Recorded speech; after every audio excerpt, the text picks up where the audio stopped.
Good evening and welcome to the Raw Feed. I'm Gary Franchi coming to you live from CPAC 2025 in Washington, D.C., where just moments ago I met up with Ben Bergquam for an explosive interview that's going to shake the foundation of what you think about the border crisis, what Ben revealed to me about the cartels and their war on America. Well, let's just say there's a reason they don't want this information getting out. But first, to our viewers watching across YouTube, Rumble, and X, we see you and we need your help. The algorithm is already trying to bury this broadcast, so pick up your phone and text the link to everyone you need to wake up.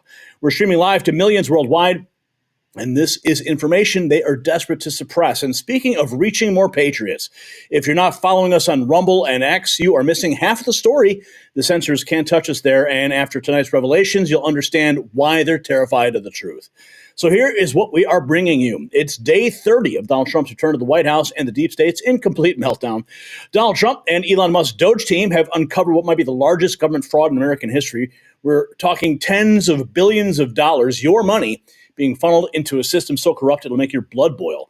But that's just the beginning. My interview with Ben Bergquam right here at CPAC reveals the shocking truth about active firefights at our southern border that nobody is reporting on. The cartels aren't just trafficking anymore. They're waging war. And wait until you hear what Mexico's Senate just approved. Yes, we're continuing coverage on that topic. We also will dive into the Vatican's stunning announcement about Pope Francis' health crisis just days after he declared war on President Trump. Coincidence? You decide.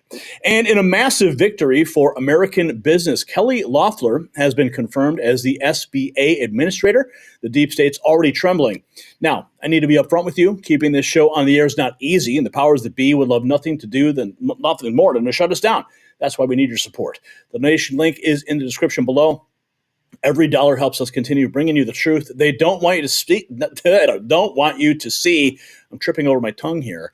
And speaking of support, we have launched our channel memberships. Each level comes with exclusive perks and special access to behind-the-scenes video of the Next News Network team. Plus, you'll get special recognition in our chat room. The link to join is in the description. And for those asking about our merch, yes, we hear you. Head over to shop.nextnewsnetwork.com for the exclusive limited edition line.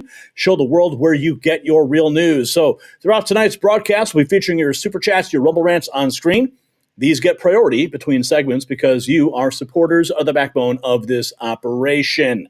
Okay, so what you're about to see, it's not just news. It's the battle for the future of our nation. Right here at CPAC, to the southern border, from the Vatican to the depths of the deep state, we're pulling back the curtain on a system that is desperately trying to maintain control. So stay right there. You do not want to miss a single minute of what we have uncovered tonight. The Raw Feed starts now, and let's welcome you to the show. And we've got Laura and Casey and Cynthia all here. Joining us in the show tonight, who else is here? We've got Dave Hammert and Tom B420, Hermie Elf. We've got Hannah Lore, Buzzy181, Cynthia. We got Pothead Kenny, what's up? We got Cody Stein, Plain Jane. We've got Hannah Lore, Charles Scott, Running Bear, Buzzy, Stephen Boyce, Bobby Johnson, Chino Jr. We've got WHK, Beverly Charles, Rocky Stallone is here, Mr. RC51. This guy comments I don't know how he does it, but he comments on every single video. He's like the first one. Rick Smith is in the house. And we just got a super chat, and we're going to be cutting to Tom McCullough in just a moment. He is right now, he's live. Mike's son, my daughter was born yesterday. My wife was watching Next News Network in the delivery room. Cigars are on me tonight, boys. Congratulations, Mike. What's up? That's beautiful. Thank you for dropping that $20. Let's see what Tom's up to on the floor at CPAC right now. Let's bring up that feed. There he is. There's Tom. What's up, Tom? Hey, Next News. How you guys doing today? Good, man. We're out here right now at CPAC. I'm just walking up here to the media row where we've got all of the media personalities out. I was just out checking out the line for everybody getting into the main convention and getting their badges. There's a good at least 1,000 people downstairs registering. And Gary, as you know earlier, there was a couple thousand people in line just to get registered. It's been like this all day. So you can see Newsmax and everybody else is setting up behind me. And I'm out looking for some more crowds and some more great patriots that are out here supporting Trump's agenda for 2025 and beyond. Go back around to go down media row. Yeah, I'm walking now with it. Yeah, we'll see how we're doing. Yeah, go down media row. Flip your camera if you can, or whatever you got to do. We're still learning the new system. Everybody's watching live with us. One second here. So sorry about that. There's Tom right there. He's walking down media row, and we're getting the shots lined up for you guys. Don't you worry. How cool is this? There it is. There it is. There it is. This is media row. Check it out, guys. And if any of the viewers are watching earlier, you guys saw a lot of the setup process that was happening and some of the behind scenes where Gary was up on the CPAC stage. That was a pretty cool insider video that was going on earlier with a lot of the setups. You got to see Mike Lindell. I just saw him downstairs. He was signing autographs and he had quite the line. So I wanted to talk to him real quick, but we didn't get a chance to. Right on. There's Newsmax. Yeah, go down by go down, see if Ed's over there. See if he'll say hi, if he's there. I was trying to make it over before he cut to me to see if Ed was there. I'm kind of running. So right on. You got the Daily Signal.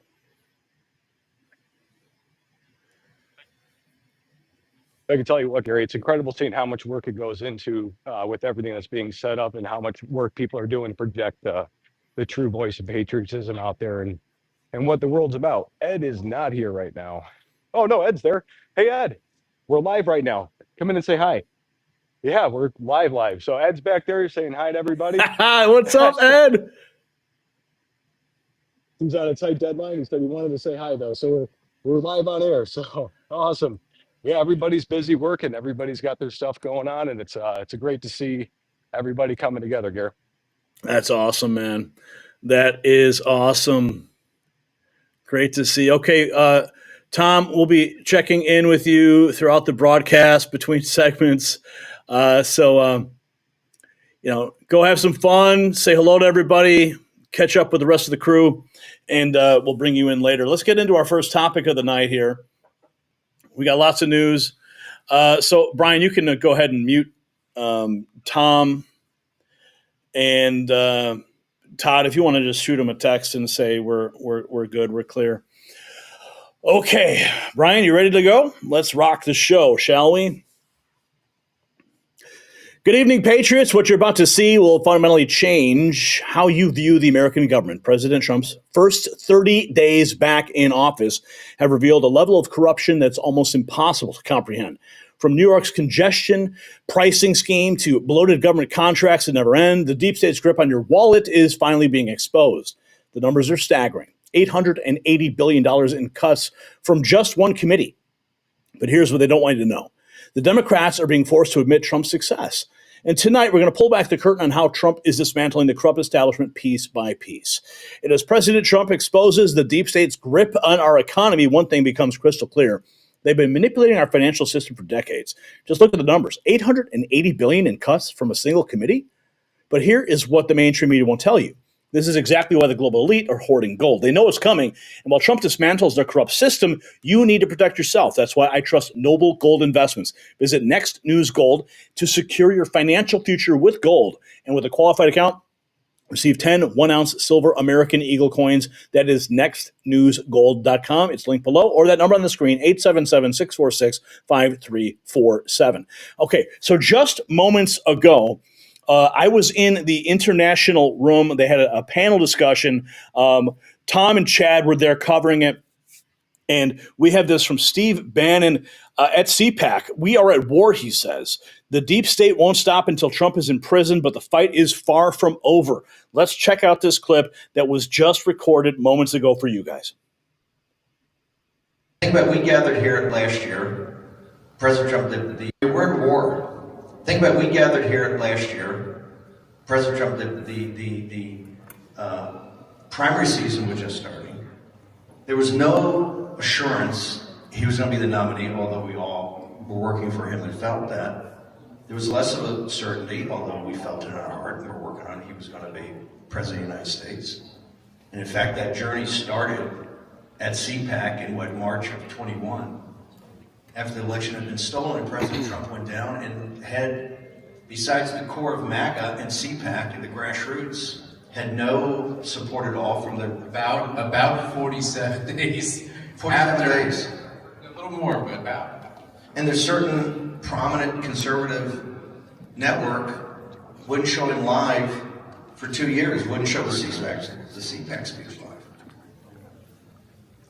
Remember, if Donald Trump did not win on November 5th, they were going to drop a superseding indictment the next day. Donald Trump, the indictments of Jack Smith came to 300 years in prison, and they wanted Donald Trump to die in prison, just like they want President Bolsonaro to die in prison, just like they want President Yoon to die in prison.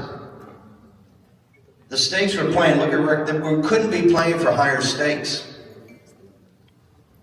And they don't think they've lost yet. The deep state, the administrative state, what's happening in this very city. Next door we have 600 volunteers who are the tip of the spear of the precinct strategy and getting out to vote. And they're geared up. Why are they here a day early for CPAC, which is their big annual gathering? They understand we're still at war. This story is far from over. They indicted one of the best men in this world yesterday in Brazil on nothing, to send him to prison to die. Just like they want Trump to die, just like the Chinese Communist Party wants you to die. And this is far from over. Yes, we've had days of thunder, and it's amazing. And every day there are 10 or 12 things. And we're on offense all the time. But they've got the judges, they've got courts, they still have immense power, they still have the media, they have all these global billionaires. And if you look at our partners, you look at the parties and the politicians and the youth and the grassroots movement throughout the world, Europe, South America, Central America, Asia, it's now our time, and this is when it's going to be the hardest. Because they're not going to sit there and go, okay, we see what you guys want to do. You're about liberty and freedom. They're not about liberty and freedom. They're about controlling the most powerful apparatus in the United States and in all these other countries in world history, and they're not going to give it up unless we take it from them. And when we take it from them, we then have to execute on that to make sure we deliver on the promise of liberty and freedom. And that is a grind every day of the week. That's why I'm proud to be here at CPAC. I'm proud to see the people that come consistently. And if Matt Schlapp and Mercy had not had the courage to invite Trump 47 days after they stole the election, when the entire essentially conservative media, the entire Republican Party, all the donors turned their back on him, we wouldn't be here today winning. But we are far from victory. November 5th is just another day for them. Every day it's a struggle. And if you want to see what the stakes are, you look at an individual that's one of the finest men in this world. And you think they learned the lesson from Trump? No, here's the lesson they learned. Get him in jail.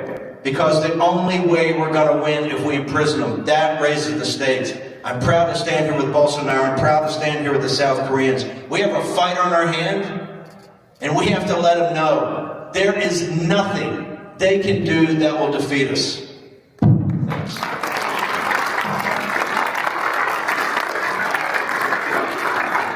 I might get a transcript of that and give it to my girl, Steve, if that's okay. I think that'd be good. Thank you for the nice words, and I just want to say to Rick... Thank you for the courage, man. It was tough. People don't understand, when you had CPAC down in Florida and did that during COVID and everything like that, there was all this back chat, right? This is the dead enders, right? These are the dead enders on the Trump movement. Trump's finished. Trump's over. This is that grassroots. They've basically been destroyed. You know, we're going to have all these other candidates. It took courage. And it's that courage that, remember, courage is that virtue upon all the other virtues rest. When I look in South Korea, I see courage. When I look at the Bolsonaros, I see courage. When I see Rick Grinnell, I see courage. That's the defining thing. It's not policy. It's, do you have the guts and the balls to sit there and go, we're going to win and you're not going to defeat us. We are going to win. We are going to win, and they are not going to defeat us. That was Steve Bannon just moments ago.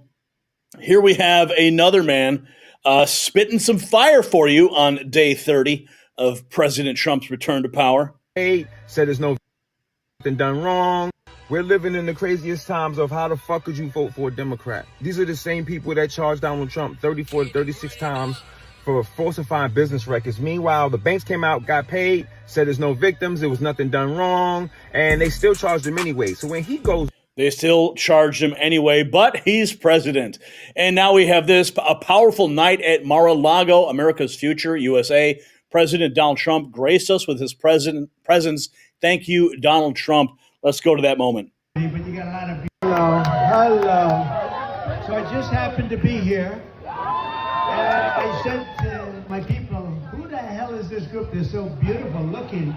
And that gets you into a lot of trouble, that beauty, but you got a lot of beauties here. Yeah. But I said up there... Now, if you can see, this is America's Future USA. This is the PAC that is run by General Flynn. General Flynn is on the right side of that frame there. Then I said, I think that's Iron Mike. And yeah, also you've got Ted Nugent there on the far left. I think it's Ted Nugent, my friend. It's General. Oh, and Iron Mike. Holy cow. He said Iron Mike Tyson. Okay, sorry. I'm going to pull this back. Hello. So I just happened to be here. And I said to my people, who the hell is this group? They're so beautiful looking. And that gets you into a lot of trouble, that beauty, but you got a lot of beauties here. Yeah. But I said up there, and then I said, I think that's Iron Mike, my friend. I think it's Ted Nugent, my friend. It's General Flynn. It's Mary. This is very, very friendly territory. It's an honor to have you all at Mar-a-Lago. We just had an election. Fortunately, it was too big to rig. They tried. But it didn't work out too good for them. And it's really, we're going to do a job. I think we had the best, they say, this isn't me, they say it was the best 3 weeks so far of any president that opened.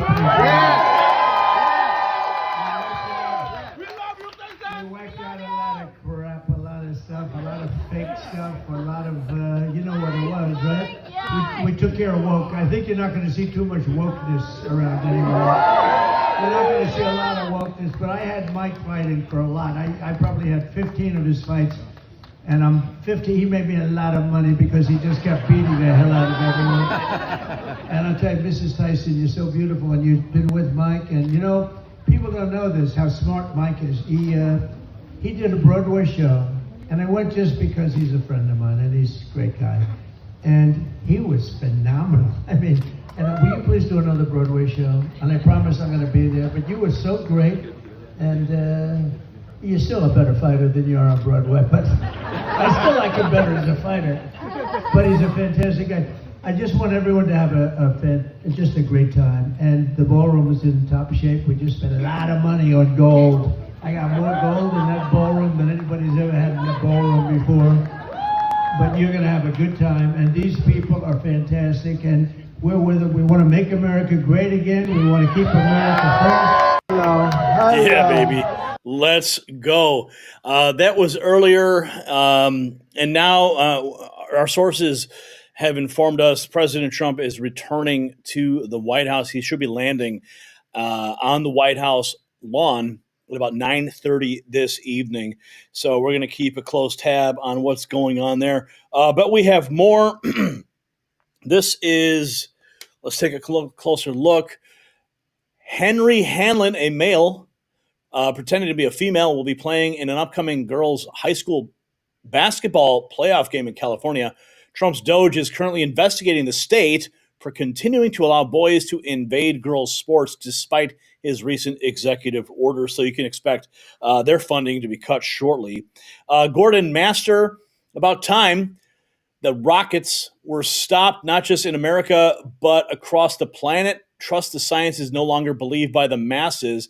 Looks like the certain jab is facing a ban for all Americans in a radical U-turn by the Trump administration. Look at that headline right there. You can see it. A huge ban for the jab coming to America. Thank God, finally. We have this too. Resist the mainstream. 4 hours ago, Jasmine Crockett is asked a question about Trump's popularity. Her response, listen. What do you take away right now? And of course, this is on The View.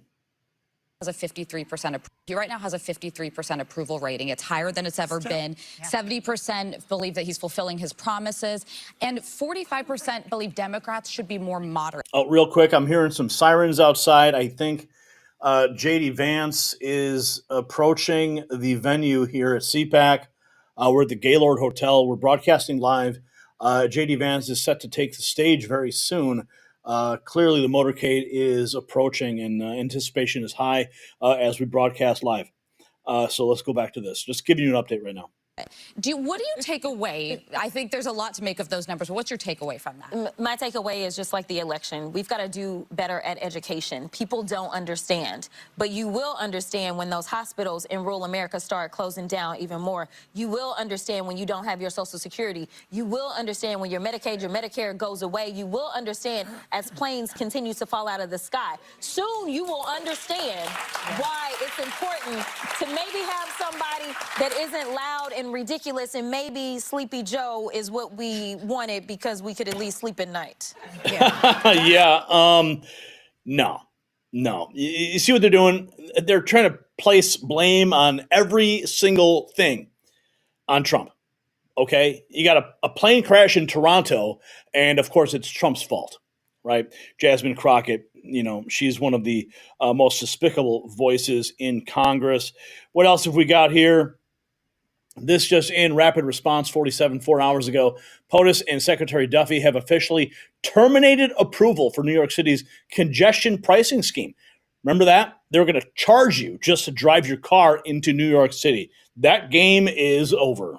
Midtown Manhattan. In a letter from Transportation Secretary Sean Duffy to New York's governor, they call this congestion pricing plan a slap in the face to working class Americans and suggest the tolling system that is in place here is backwards and unfair. They say the idea that there's no way to enter Midtown Manhattan by car that isn't affected by this tolls makes it unduly burdensome to small businesses and to lower income people who might still have to drive into the city and don't have a choice to not pay these tolls like you would find on any other highway system anywhere in the country. They say they are pulling authority for this system, effective essentially immediately. Now, you won't be surprised to hear there's been significant pushback from the MTA commissioner, from the comptroller of New York State, arguing that this congestion pricing plan, which has been under discussion for about as long as I could remember in New York City, has been through countless environmental reviews and other reviews, was signed off on by the Department of Transportation under the Biden administration, arguing that the Trump folks can't just come in and change their mind.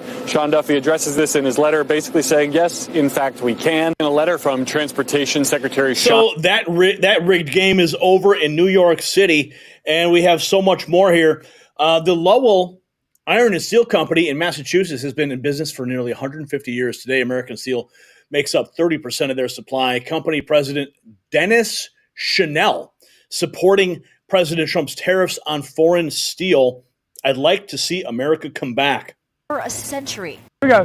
When the helmet goes on and welding sparks light up this work table, it continues a family tradition inside the Lowell Iron and Steel Company dating back over a century. This is my great-grandfather, Bartholomew Scannell. He came to America from County Cork, Ireland. Company president Dennis Scannell fondly remembers the glory days. In our plant, we had tracks, railroad tracks that came right from Pittsburgh right into our company. And when I first started here, it was all U.S. Steel came here. Here's a machine that bends them. Here's a shear. But for roughly a decade, Scannell says his business, which takes metal plates and beams and cuts them to size, has not been able to compete with foreign companies. Now, the average steel worker in fabrication plants in Canada, they make $20 an hour. The average one here in America now is over $40 an hour. When the delivery trucks roll up here, Dennis guesses that about 30% of his steel comes from within the U.S. and 70% comes from abroad. But that number could be even higher. That's why Dennis supports the newest tariff proposal by President Donald Trump, a 25% hike on steel and aluminum imports. His logic: higher steel prices in Canada will drive customers to American steel companies. Yep. I'd like to see America come back. Here we go. America is coming back. That's the good news. And we are just getting started here. Let's continue with more good news on day 30. And despite all this, Democrat Party is still pushing the same BS. Oh, let's see what Harry Enton is reporting here. He's the pollster over there at CNN. Go to 2021 when Donald Trump and the Republican Party has changed the electorate. What do I mean by that? Well, let's take a look at party identification, Democrats versus Republicans. You go back to 2017, 5 points more of the electorate was Democrats than Republicans. Wow. You go to 2021 when Joe Biden was starting out, look at that, 6 points more of the electorate was Democrats than Republicans. But look at what's happened in February of 2025. Look at this. Republicans, there are more Republicans in the electorate than there are Democrats. Republican +2. So Donald Trump and the Republicans have remade the electorate. They've turned some people over from being Democrats or independents to become Republicans. New folks have entered the electorate who are more Republican leaning. And so when you combine that with the fact that Republicans are really, really behind Donald Trump, all of a sudden you get a winning recipe whereby you break the normal rules of politics and give Donald Trump that positive net approval rating when he had pretty much a consistently negative one in term number one. As I said at the beginning, he's copying Frank Sinatra, doing it my way. Donald Trump he is. He's doing it America's way. That's how it is. Greg Gutfeld delivering an excellent monologue. Adults prefer Trump's actions over his rhetoric. Let's listen in. Donald Trump is an existential. Old days when Trump was a threat to democracy. Donald Trump presents a challenge and a threat fundamentally to the republic. Donald Trump is an existential threat to our democracy. Don't give them the power. Look, are they a threat to democracy? Yes. Donald Trump presents an existential threat to democracy. Biggest lie, biggest threat to our democracy in American history. A person who is a threat to our democracy. We are fighting for a democracy. He is a genuine threat to our democracy. And that's not hyperbole. Well, that aged about as well as my timeshare on Epstein Island.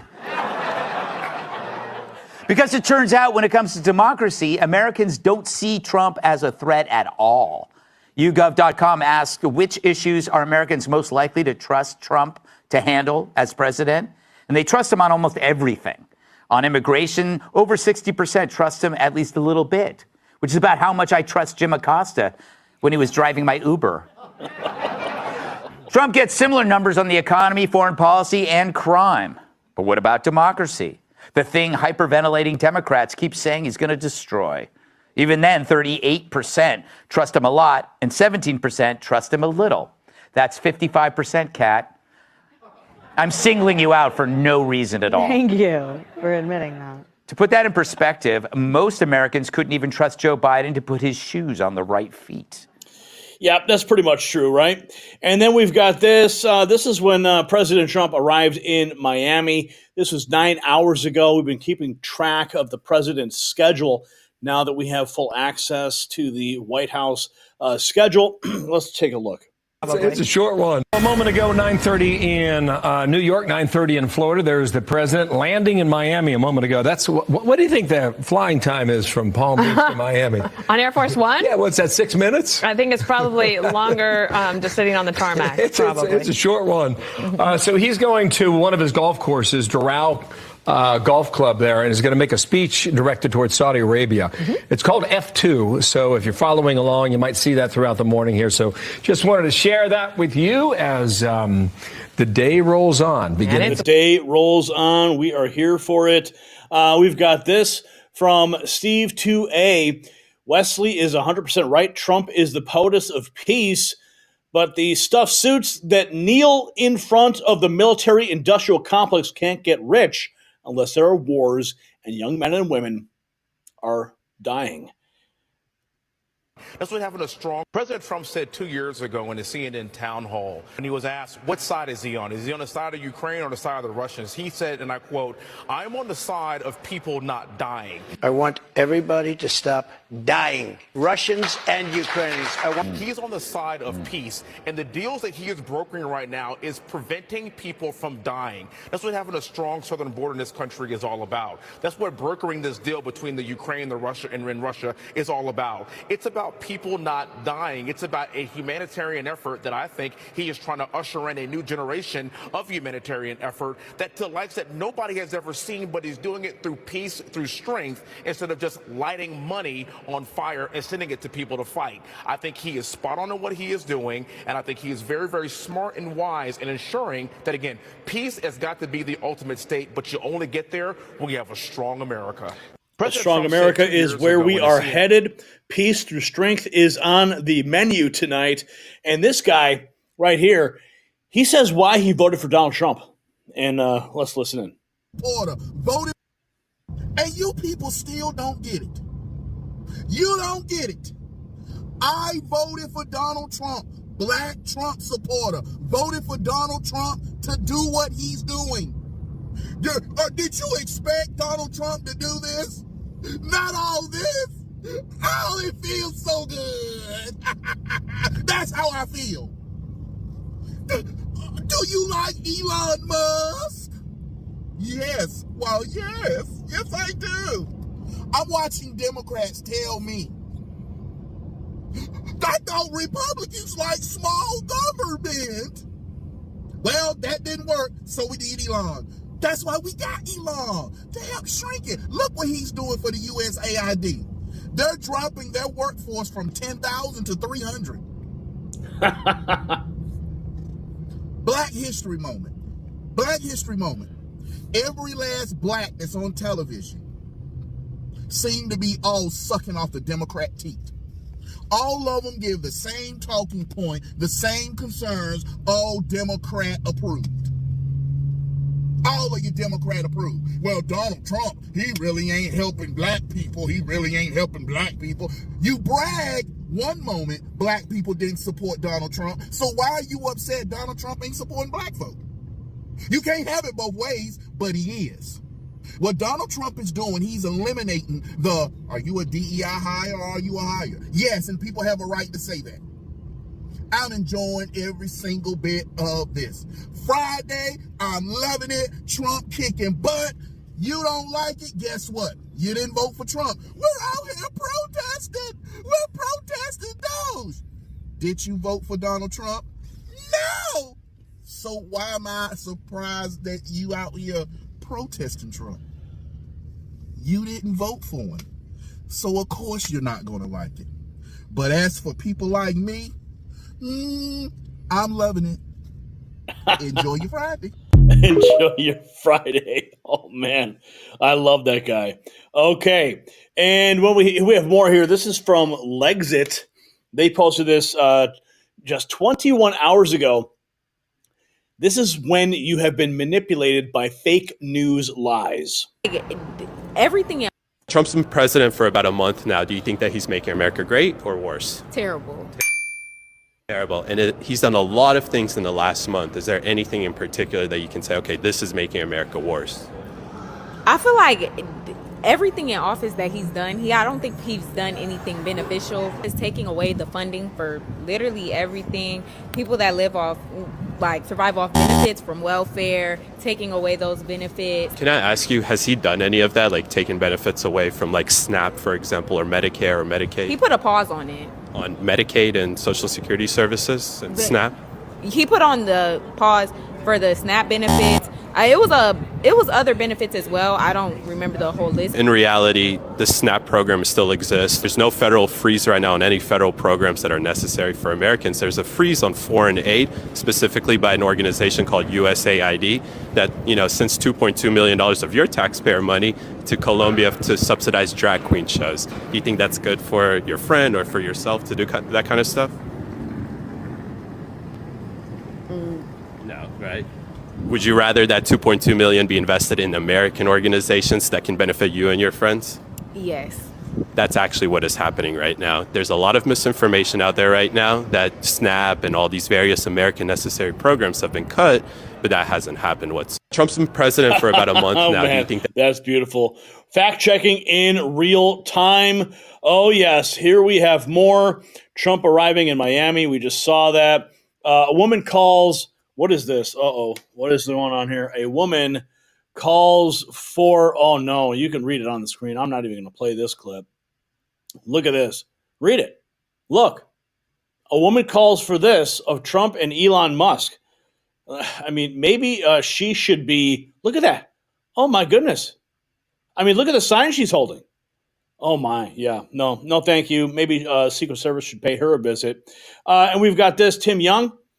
Leftist white women wonders why no one is giving her the attention that she seeks. I have not seen any counter-protest liberal white woman with nose ring laying in bed fascinated. Why? What? I have not seen. Here's a thing to think about. Everything seems off, right? Just everything is off. We know it's off. Something is, we know it's a shit show. We got a shit show going on. And I've been going to the protests, and I've been protesting. I have not seen any counter-protests here in Oklahoma. You know why? It's because we won. You guys can scream at the sky all you want. We don't need to counter-protest you. So keep taking to the streets. Keep exercising your right to assemble and your right to free speech, and we'll just keep on winning. All right? And you can just stay in bed all day long and cry on TikTok about it. Reddest of red states.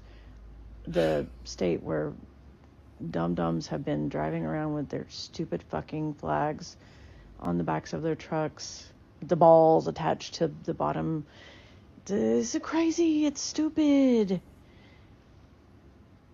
But I haven't seen one of those people. Not one. That's weird. Yeah. It's weird. Right?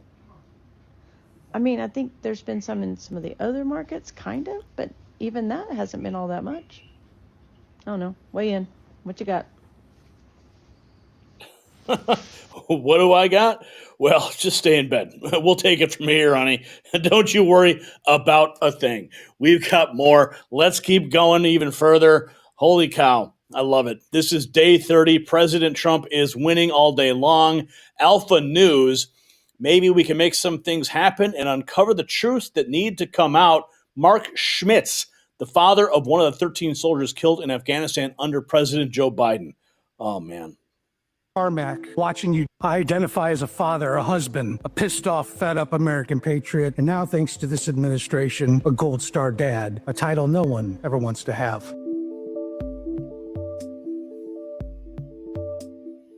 To be frank, we're knee-deep in bullshit. Well, I stood there on the tarmac watching you check your watch over and over again. All I wanted to do was shout out, it's 2:30.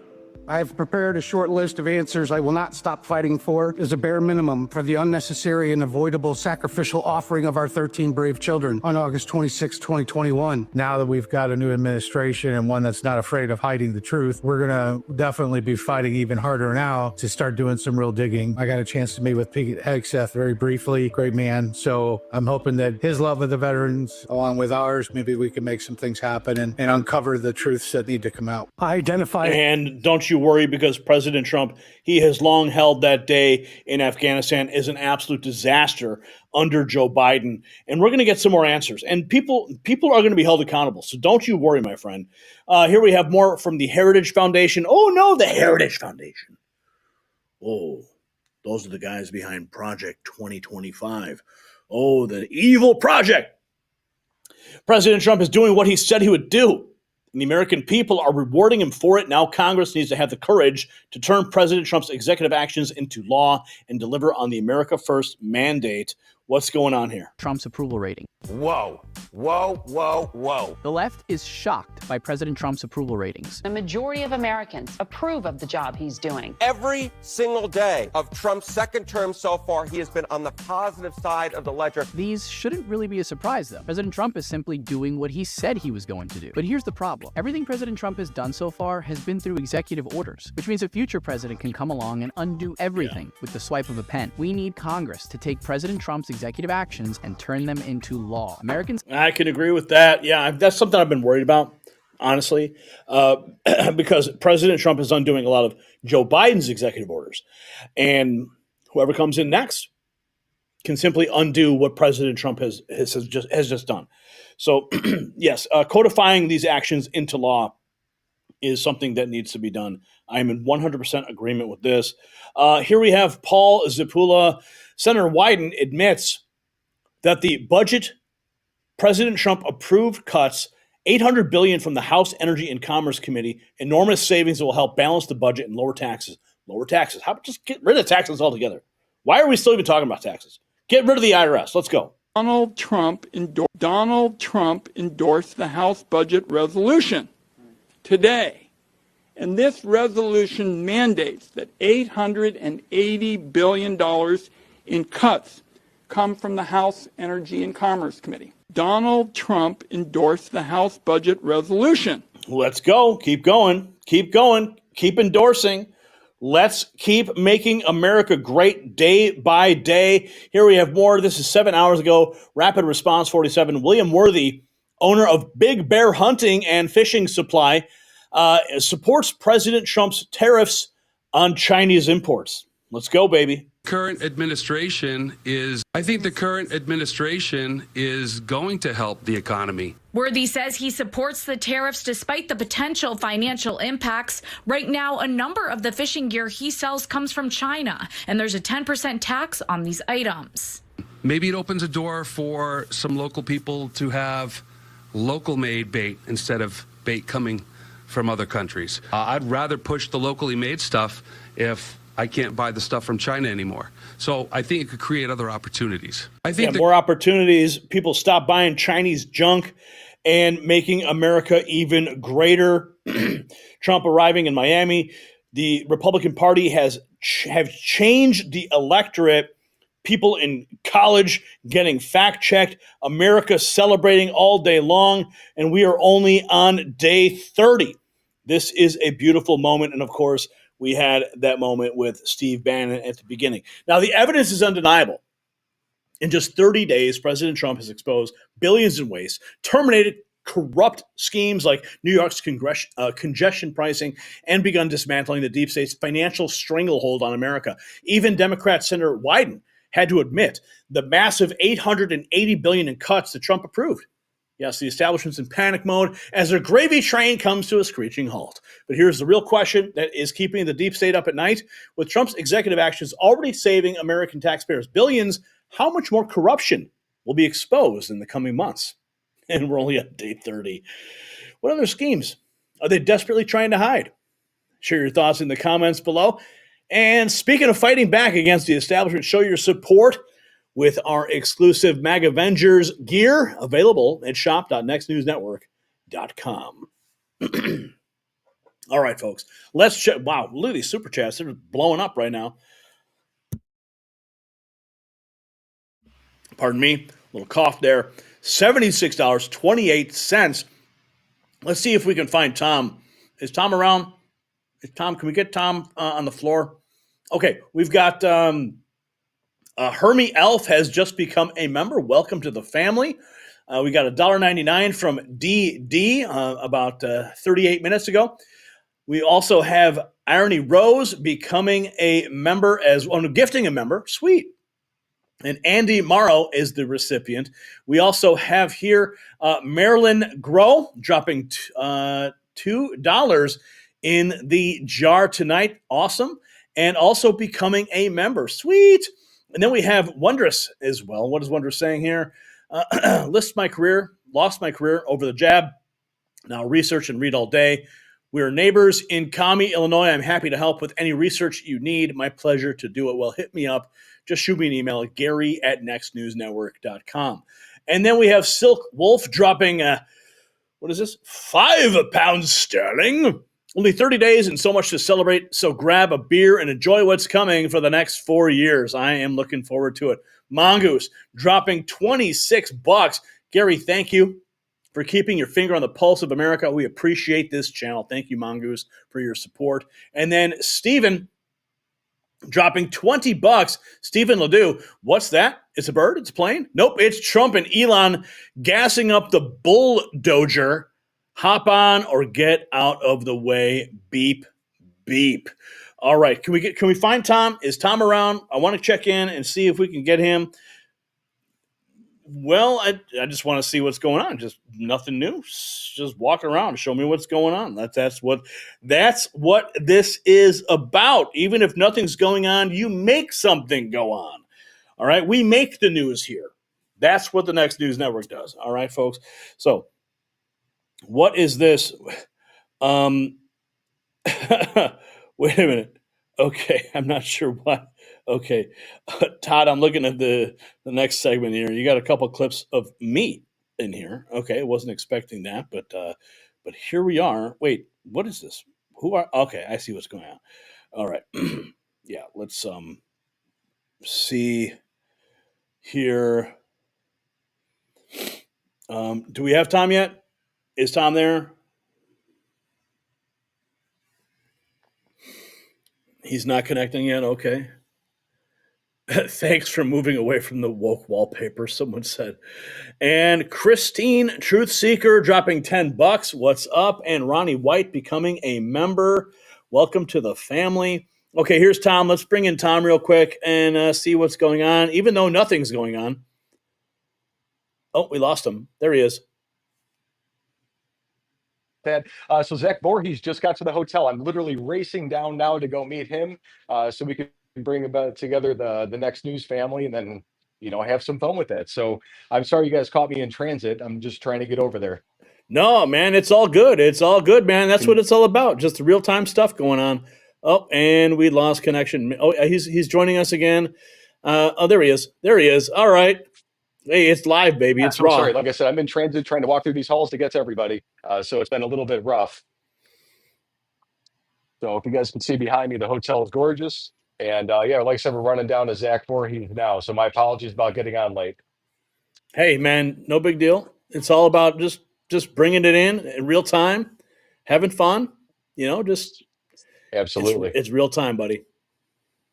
Yes, all right, well, say hi to Zach for me. We got to get to our next segment. Just want to check in with you and see that nothing's going on, even though it's always going on.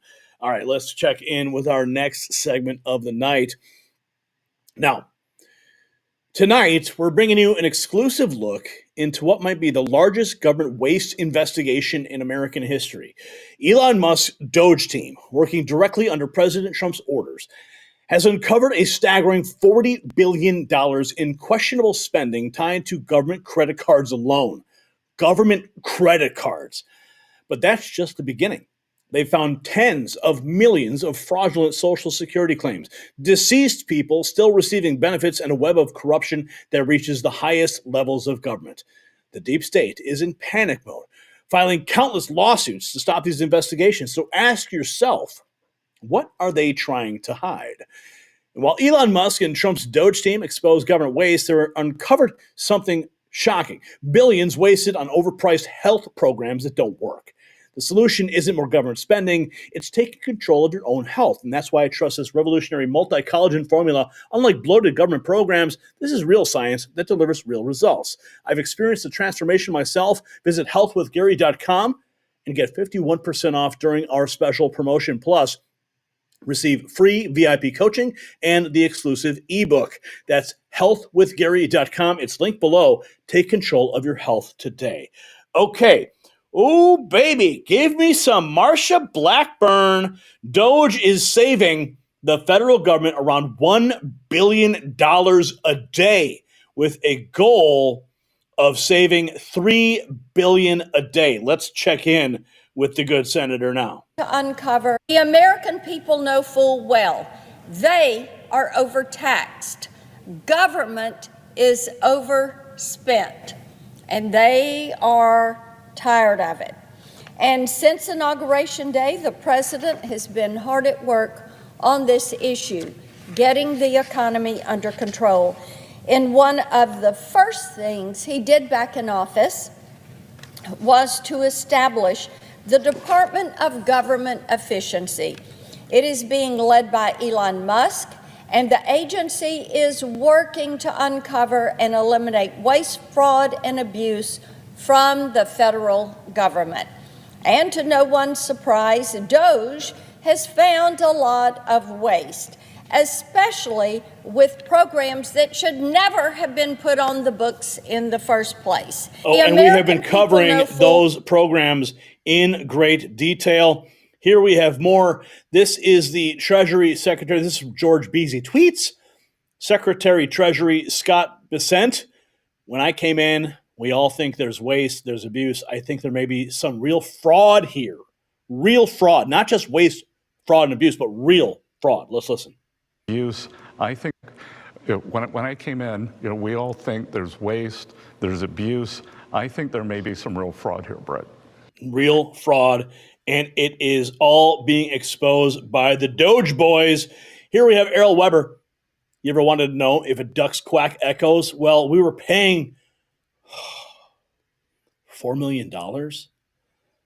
Musk has access to the Treasury payments. So we're still mad about the grocery prices that didn't come down, even though Trump has only been in office for a couple weeks. And now we're mad that Elon Musk has access to the Treasury payments. But what I want to know is, why aren't we mad about the fact that we've been auto-paying anybody that asks for money, even if it's a terrorist group? You guys are constantly saying that we're the uneducated side, but why aren't you guys questioning the fact that the highest-ranking Treasury official would rather resign than agree to an audit? Yeah, well, they resign, right? Dr. Trumpenstein, War Room's Natalie Winters takes center stage and captivates the crowd. The deep state and MSM are now broken. Let's cut to that moment. That much. Hi, everyone. Am I doing the podium? I'm taking over? You're going to leave for 4 months and make me host the show? Hi, everyone. Yeah, please don't. I love hosting the show, but not that much. Hi, everyone. Thank you so much for coming and being here. It's always an honor to be able to see the War Room Posse in the flesh. I have to say, I've been having to field, as you could probably imagine, a lot of interviews from virtually everyone in the mainstream press. Shout out to Daily Mail. But I always love knowing that you guys have my back, and every single time that they try to attack me or impugn my work, I always say, well, you know what? Last time I checked the viewership and both the quantity and quality of audience, I think War Room is on a perpendicular track with every other outlet in that press briefing room. And if you don't believe me, just ask Kevin McCarthy. The funniest part, though, I've probably said that now like 20 times. No one's ever quoted me on it. They choose to depict me as a, dumb 23-year-old. Well, how about this? I'll keep exposing you guys with my scoops.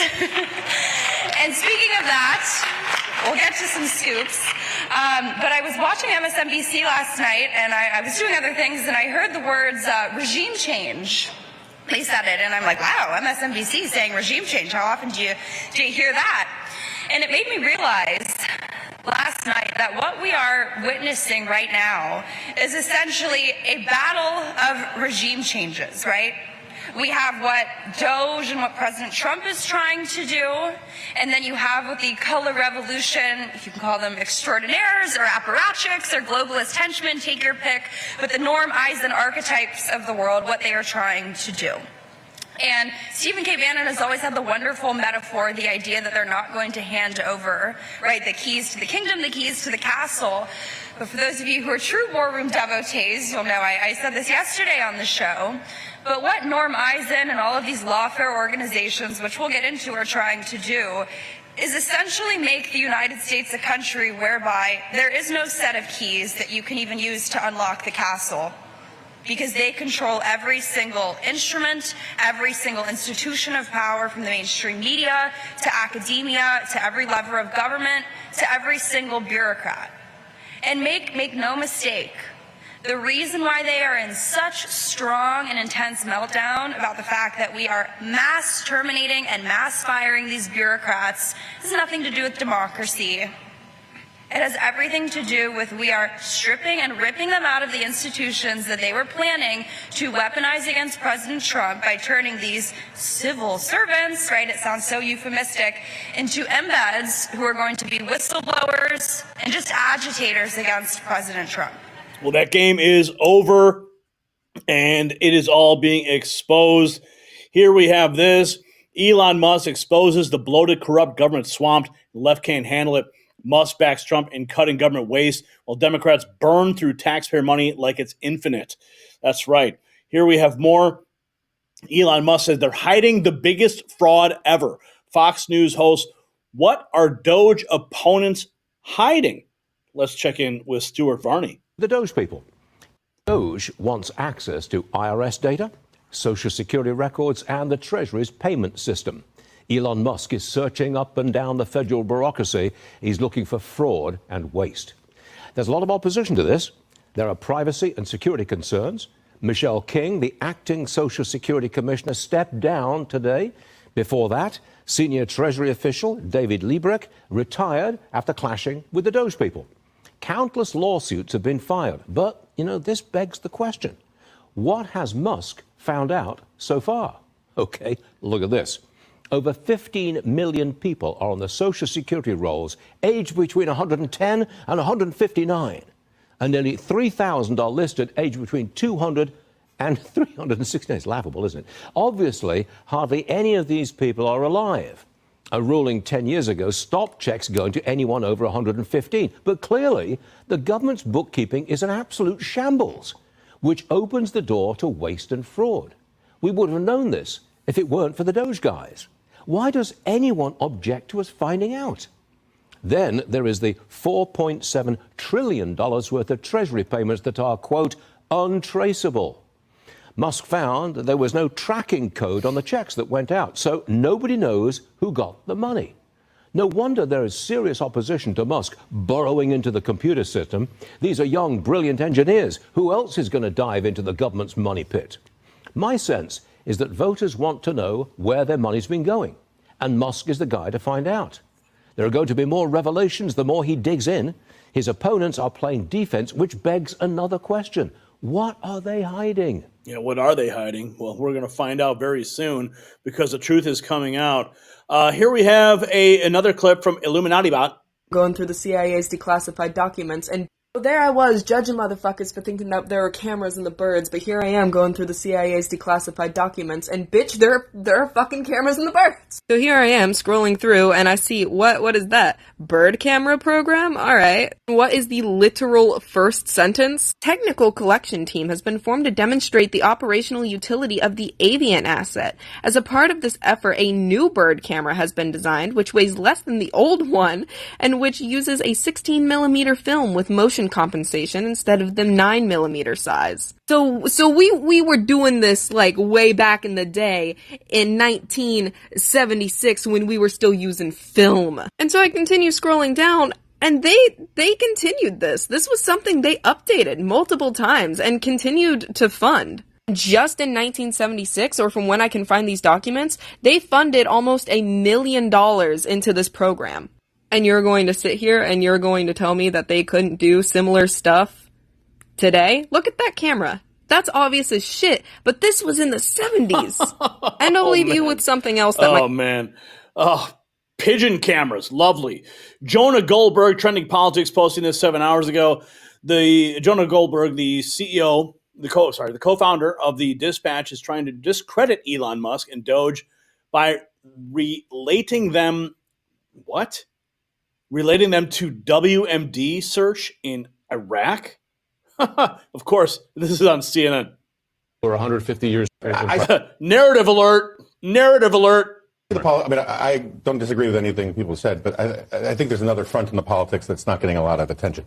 Elon Musk is just making this stuff up as he goes along, right? And it's a little, someone was comparing it to search for WMDs in Iraq, right? He's constantly looking for stuff and then declaring he's found something, and it turns out he didn't find what he's declaring he's found, well, right? The Social Security. At least he just admitted that there weren't any WMDs in Iraq. I mean, I guess that's a good thing.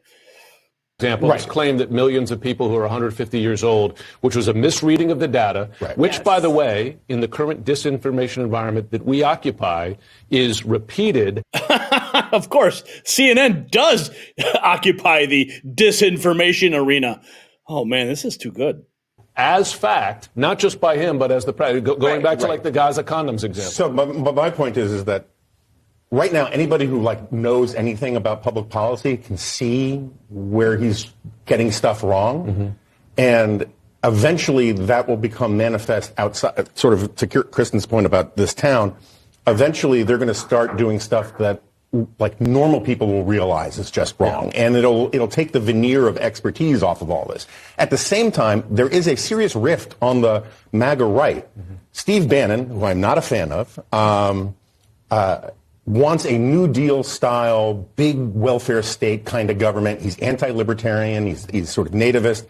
And he sees Musk as basically a globalist libertarian. And those two things are hard to reconcile. And every day, Bannon is saying more and more, this guy is a fraud and all that kind of stuff. Those tensions are eventually going to play out within Trump's coalition. I see the CNN, you got to love it. The Disinformation Network on full display for America. Gotta love it. CNN on full display. What else have we got here? Okay. How much went to illegals? DOGE finds nearly $40 billion in spending linked to government-issued credit cards. What? Government-issued credit cards, baby. Yeah, I think we need to find out what their minimums were. Let's take a look. $5,000 checks for all Americans? That's coming, baby.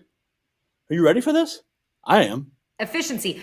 This would be wild. Elon Musk is proposing a DOGE dividend for all American taxpayers. According to the Forbes article, Elon is going to ask President Donald Trump about a proposal for a DOGE dividend that would give taxpayers a refund check of $5,000 funded by the savings from his Department of Government Efficiency. The proposal calls for 20% of DOGE targeted $2 trillion savings to be returned to the 79 million tax-paying households, which Fishback said would result in about $5,000 per household. DOGE is already doing an amazing job uncovering fraud and extra spending and cutting costs for American taxpayers. But can you actually imagine if you got a check in the mail from DOGE for $5,000? And also, what would all the DOGE haters say when they receive their checks? My question to you is, if this happens, what are you going to do with the money?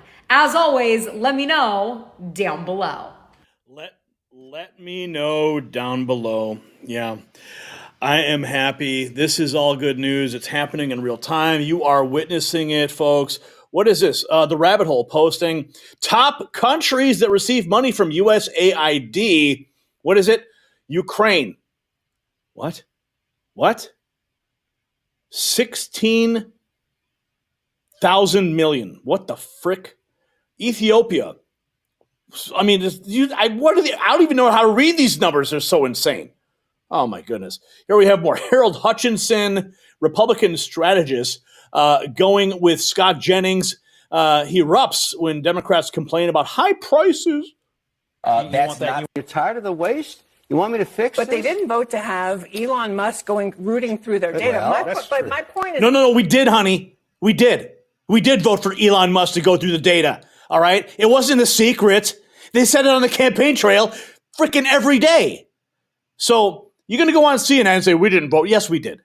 All right? And what he's doing with a fine-tooth comb with the DOGE boys down at the Treasury Department, sleeping on the freaking floor, that's what we asked for. And I want more of it. Keep going. Let's see this.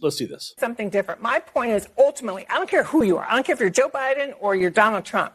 If people don't feel like you have materially made their lives better, if people don't feel like you got inflation down or costs down, you will pay the price. And the people who pay the price are the Republicans who are up in the midterms. It was funny that he said, yes, I'm going to cut government. I'm going to cut waste. I'm going to cut fraud.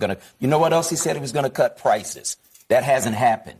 The prices haven't gone down yet. He hasn't got inflation under control. Oh, the egg prices. We can't buy freaking eggs. We can't make our omelets. Well, guess what? It takes time. So everyone's take a deep breath over there at CNN and let the policies take root, and then we can celebrate. And then you guys will be muzzled. You won't have anything to say. And I'm here for it. You guys can keep screaming all you want. What does Scott Jennings got to say? Come on, where are you at, Scott? That's not something. Here he is. Well, in 3 weeks, he could fire 75,000 people, right? Do you think it is a legitimate political debating point for the previous administration to have overseen historic inflation over 4 years, and then you to come out and say, 4 weeks, I guess Trump's a failure. He said on day one, I will lower your grocery prices, and he has not done it. And prices have gone up. On your point, I agree with you that the ultimate measurement of him will be on whether people feel less economic anxiety. I disagree that he hasn't done anything. A lot of his executive orders were aimed at energy, which is, I think, the fastest thing he can do. Although energy prices are going up. Energy regulations. But really, what he does now over the next couple of months with the Congress, I mean, his real agenda will come in the reconciliation bill. Taxes, energy, immigration. I mean, the stuff he really ran on, that's where the real policy rubber hits the road. And he's going to have to get these guys in Congress to go along with him. And they're obviously working on it right now. But if they cannot get that done, that will be a problem. But I think they'll get there. By the way, Elon Musk has no executional mandate. He can just... Yeah, we got to get Congress on board. Of course, we have an America First mandate, President Trump at the helm. I think he can pull Congress behind him. We don't have any Paul Ryans to deal with, thank God. So at least we can see that this America First mandate is going to push forward. We got executive orders. We can balance we can put the laws in place with the executive orders, just codify. That's all we need to do. Okay, we got Jesse Waters. This was 6 hours ago. The Democrat media diet is ultra processed news, and Democrats are getting sick from it. Better show. When I get praised in the press, I don't trust it. Yes. If the New York Times says something good about me, I figure I must be doing something wrong. Yeah. And if I knew you were watching last night, Harold, I would have had a much better show. I was on. You were on. You were. It was a great show. So you were watching for the judge, probably. I got it. You guys have a thing. You're hearing about the Trump derangement syndrome. And Greg, what you put inside your body with food, what you put in, what you get out. Same thing with your media diet. The Democrat media diet is ultra-processed news. You get Maddow, 60 Minutes, New York Times, and it makes them sick. What they need is a healthy, balanced diet. Little filet of Fox, a side of Joe Rogan, sprinkle a little Musk on top. You'll feel better, and you'll think better. And right now, they're not getting the news and information that we're getting. If you just think about the government for a second, Nancy Pelosi's making more money than Warren Buffett. SEC is asleep at the wheel. The DOD's losing $6 billion in Ukraine. Catholics are harassed. Pete Hegseth just got audited. You go down the list. It's a mess. And if you touch it, they're scared because they think it's their government. And they think it's their money. The way they talk about it, it's like the DNC is being audited. And in a way, they're right, because everybody that works in the government's a Democrat. So the way they recycle money is they tax it, they take it, and they give it to the Democrats. And then the Democrats win elections, and then they hire more people to work for the government.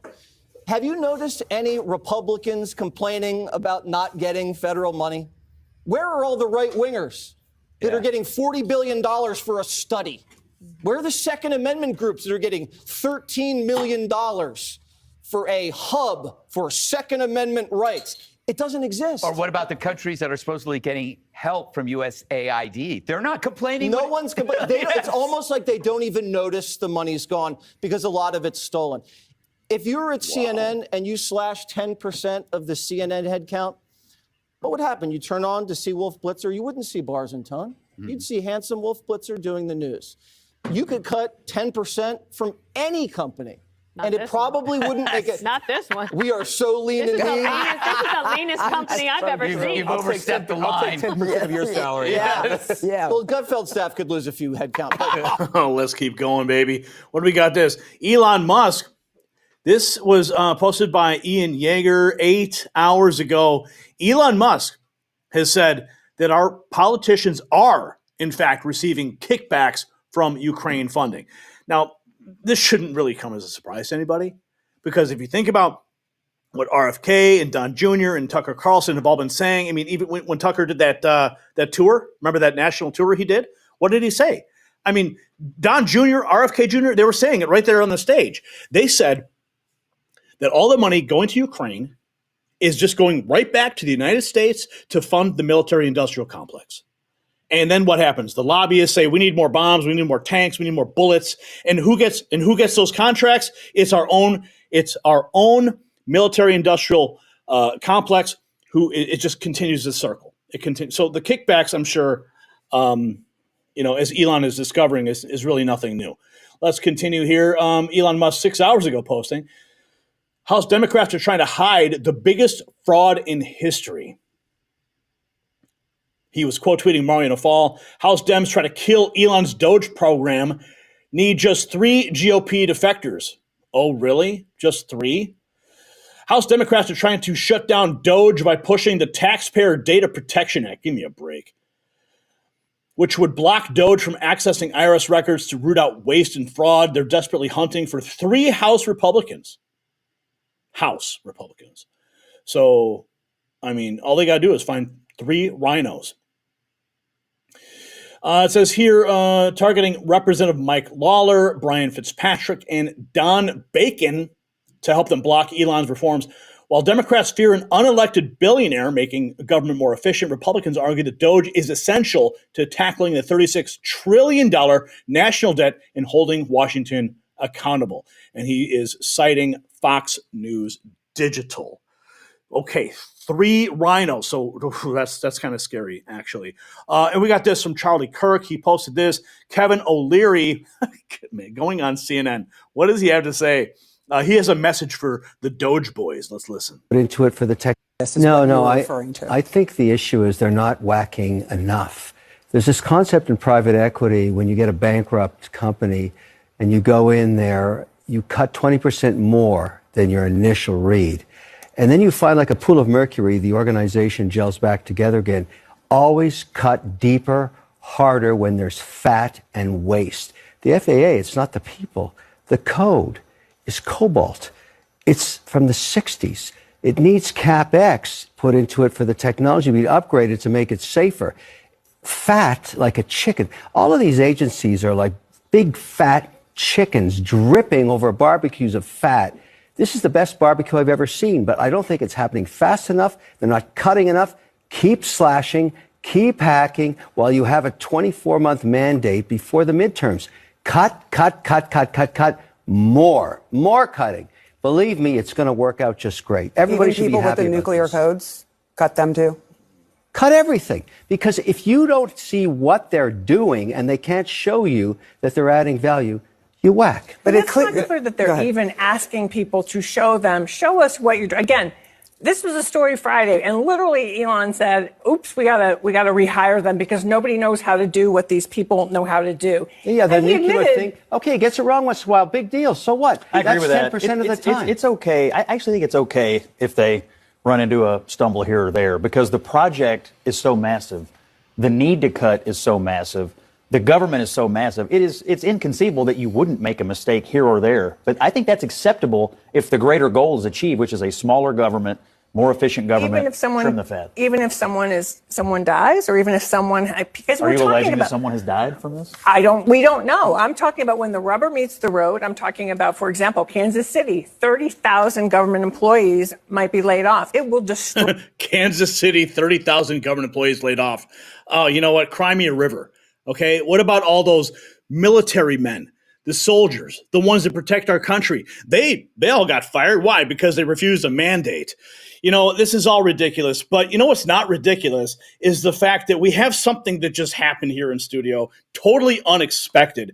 And it's like, you won't believe what just happened. What is that? It's Elijah Schaffer right here in studio joining us on the grounds at CPAC. What's up, Elijah? Dude, you know what's so weird is I was walking past the hotel room. This is no joke. And I hear a voice coming out. And I go, is that the Gary Franchi? This is a legend, right, in his own right. And you know his voice anywhere around the world. And we knocked. We didn't know he was live. And we went, boom, boom, boom, boom. And then he opened the door because he's a very friendly guy in real life. Trust me, he's very friendly.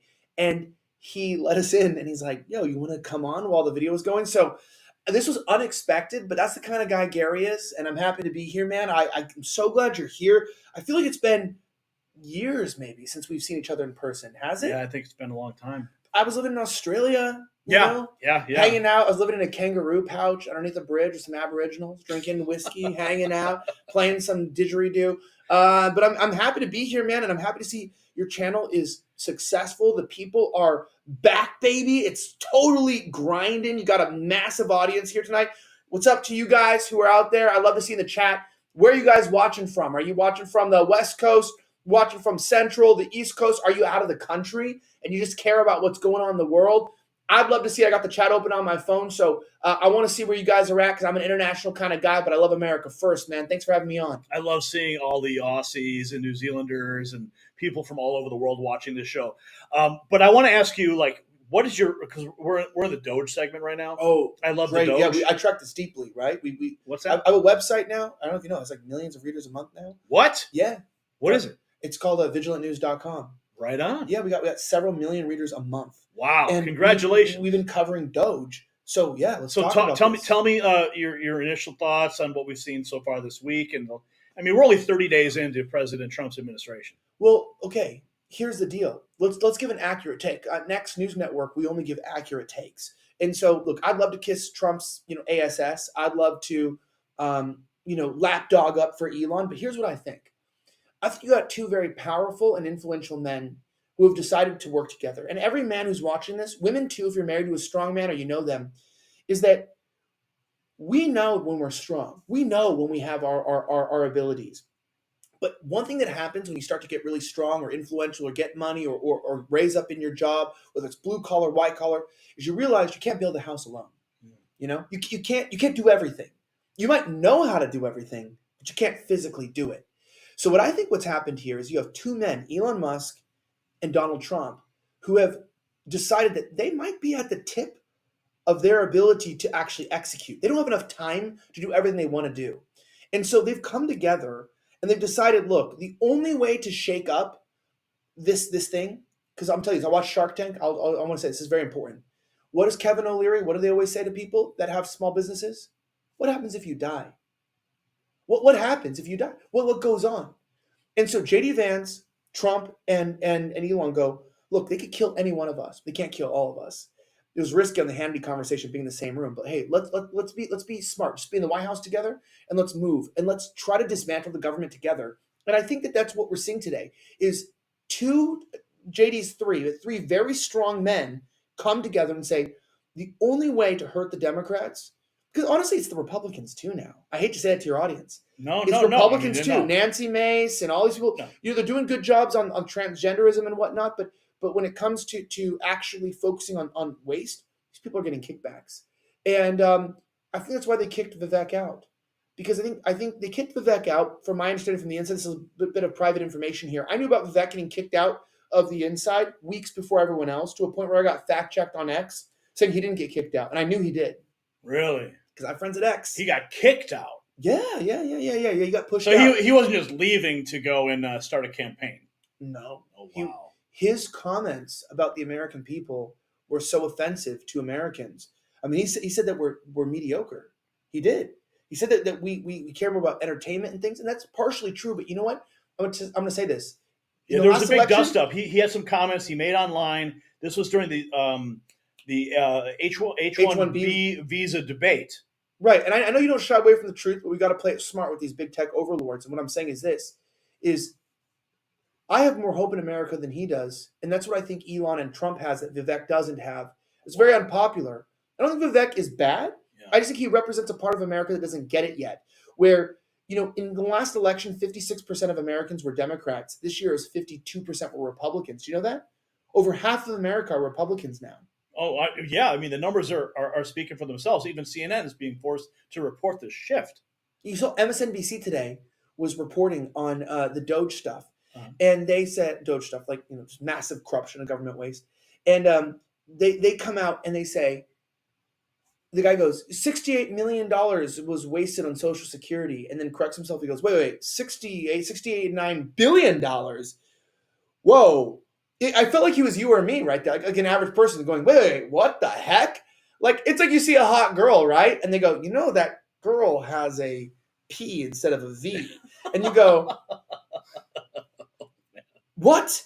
I just checked out a dude? And you feel like you're an idiot because you realize that, you got duped. And I feel like the mainstream media kind of has that too, where they're like, it's kind of like the T moment going on for them, where they just go, wait, you mean, and by the way, $70 billion of overpayment. So it's not that we have like corruption. It's just that people that are supposed to get less money are getting more. And then do you see the experts, what they said about that? What's that? Oh, you're freaking out. $70 billion wasn't given away to fake dead people for corruption. We gave it to illegal aliens who had fake Social Security numbers so that they could get their child tax credits. So we found out that we were giving away $70 billion to illegals so that they could also get child tax credits. If you're watching this right now, I have 2 kids under 2. You have multiple kids. What, 4? Yeah. 3? 3 boys. 3 boys. Yeah. I have 2 boys. Imagine this. What could you do right now with your income tax? What could you say? I want to see in the chat right now. Tell me right now. I know this is kind of personal. We're not trying to extract them out the IRS. They're the ones getting audited, not you. What is it that you would really want? What could you do with $5,000, right?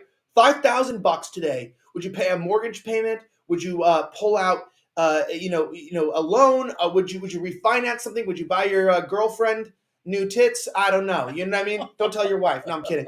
But it's like, what would you do with that? And to think of the fact that right now with the savings that they got with DOGE, they could give us all each $5,000 back on a tax credit. Think about that. That's crazy, man. That's crazy. Isn't it wild? Just send me the check. Let's cash it.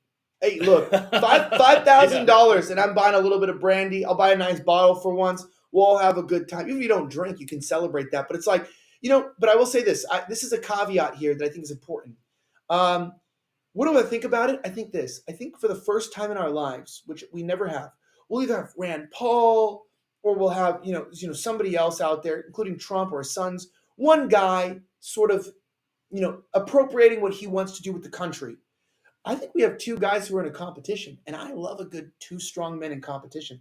And this is why I'm different than the mainstream media and the pro-Trump crowd. They're like, no, there's no competition. They're completely in sync. I don't think they are, but I don't think it's a bad thing. I think you have 2 very rich, very wealthy, very legacy-focused men with a lot of children who want to leave a damn good impression on the rest of the country. And they need to impress each other, and they need to make sure that they're both pushing the limit of what they can do. And I think that's a very good thing to have 2 strong men. We got to get back to that. Strong men in society working together, like you and I. We have 2 different shows, 2 different networks, 2 different jobs, 2 different employees, whatever, many different employees. But the key thing is what? We have the same mission. It's to see America made great again. And I do feel like the first Trump, we had Trump by himself. The second Trump, we had Trump against everyone. But this Trump right now, we have Trump with Elon. And I know the Qatari family, the Saudi Arabian family are worth more, behind the scenes. Vladimir Putin's worth more. He's worth 13 trillion or whatever, the whole GDP and oil that's going on there. But in terms of cash, liquid value, trading assets in the main system, Elon Musk is the richest person, and he's on Pro Team America. Do I trust him long term? I don't trust anyone long term. But do I like what's happening now? Yeah. Yeah. So do I. Elijah Schaffer, everybody. A surprise moment. Great to see Elijah in the house. What is up, man? Did not expect that. Yeah, I heard a knock on my door. Thankfully, it wasn't a SWAT team. Now, the numbers are mind-boggling. $40 billion in credit card spending, tens of millions of fraudulent Social Security claims, Pentagon waste that would make your head spin, and now Elon Musk has revealed that politicians are receiving kickbacks from Ukraine funding. The deep state is throwing everything they have to stop these investigations, from lawsuits to media smear campaigns. They're even comparing DOGE to the weapons of mass destruction search in Iraq. Yeah, that's a stretch, right? But at least they're admitting there were no weapons of mass destruction in Iraq. But here is what's keeping Washington insiders awake at night. If this is what Musk and Trump found in just 30 days, what will they uncover in the next 30 days? How deep does this corruption really go? Leave your predictions in the comments below. And are you ready to join the waste fighting revolution? Well, grab your limited edition MAGAvengers hoodie and gear at shop.nextnewsnetwork.com. Wow. What is up, man? We have freaking Elijah Schaffer sitting right here. Who would have thought? I didn't think that Elijah was going to be here today. But of course, he's here, and we are here for it. Let's see what we got. Bring that shot up. And I think we also have Tom. He's on the floor right now. We're going to get a steady shot from him. Elijah, it's good to see you. Yeah, you know what, man? I was going to say this. Gary Franchi single-handedly gave hope to the independent creators. I'm going to tell you this right now. Listen, do you know how bad the YouTube landscape is? Right now, we have a YouTube channel with 550,000 followers. We can't break 2.8 thousand views. I started a new YouTube channel about a month ago. We have 30,000 subs. We're getting 4,000 to 5,000 views per video. We're getting almost double the amount of views on a YouTube channel with 30,000 subs than we're getting on a YouTube channel with 550,000 subs. You sticking through all the hate, all of the targeting, they came after you. Why? They come after the effective. And you know what? You have every reason to look. I know we got to be careful in terms of service, but you could have, the pressure you're going to with 3 boys, a wife, all that stuff. I mean, it's enough to make a grown man want to end it all. And that's what these companies do. They put pressure on you to make you want to stop living. We never stopped, Elijah. We never stopped. We kept going. We pushed through. I mean, we sold personal assets, and our viewers came through multiple fundraising drives, raising hundreds of thousands of dollars to keep us going. We couldn't do it without their support, and it was everyone here. And I got to say this. I want to tell us from the outside looking in. I was living in Australia. My family's Australian. I'm an American citizen. I'm also a resident of Australia, but my kids are dual citizens there. There is no other country like America because of people like Gary Franchi. I'm not joking about this. There is no other country because people don't have the fighting spirit you had. I remember speaking to you on the phone years ago, and I remember you telling me, dude, they've got us cornered. And you told me, and I thought you were going to say, hey, I'm giving up. I'm throwing in the towel. And you told me, but our people are supporting us. They're finding us. They're buying our merch. They're buying our products. We might be demonetized, whatever's happening. We're coming together, and they are making it happen. And I got to give a shout out to you guys. You guys kept Gary floating. You guys kept Gary through it. You guys kept not just Gary, but Gary is the independent media. He is the spirit of actual production, of bringing truth to the masses. And by the way, if you're watching this, you're a new viewer, you might not have been around for these dark times, but when the great forces of big tech, before Mark Zuckerberg was cool and wearing chains like this, before he was a boss. By the way, this is my friend's chain, so it's not mine. But I just thought it was cool, so I put it on. You got the chains on, you got the phones, you're hanging out. When they were coming down, you know how many friends I had quit? Dozens of friends quit because it was hard. But you guys kept Gary going, and being here tonight and seeing you guys all show up, seeing you guys sit here, put your comments in, your super chats, support, engage, and watch, and seeing your support for Gary, it makes me want to cry a little bit, but I'm not gay, so I won't cry. I could be gay, though. You know, it's popular in 2025. It's very popular, especially for Democrats. David Hogg, I heard, is a Democrat vice chair. You know, oh yeah. Being gay is very popular. So, but I meant it's good to see you thriving and succeeding, and I'm damn well pretty happy to see you here, and I hope your wife and kids are good. We're good. Do we have Tom? I think Tom is there. He's on the ground. He's on the ground with looks like one of the original rebels at the. It's a vertical shot. Can we bring that in real quick? Oh, it's vertical, Tom. There it is. There's Tom. It's vertical. Okay. Let's bring in the shot. There. Okay. Well, they're going to work on that. Yeah. Turn your camera. What's going on there? They must be in the bar, or they must be in the restaurant. This is all live. Well, they're. Oh, look at that. Look at these guys. Oh my goodness. Look at the man himself, the troublemaker. We owe a lot to this man right there in the cowboy hat. That's Zach Voorhees. Unmute your microphone. We can't hear you guys. I'm muted. There you go. Muted. And hey, this is mine. This is not one of my friends, but it's made from bottle caps and aluminum, not like a gold chain like Elijah has. What's up, Zach? What's up, Tom? Man? How you doing? Good. We're running around. We're actually down here now at the lobby. Down everything. Quite a few popular. I just passed Nigel Farage, like in the hallway. It's crazy. Like CPAC is amazing, and I just stepped in actually, and then I just met your crew. Right, here we are.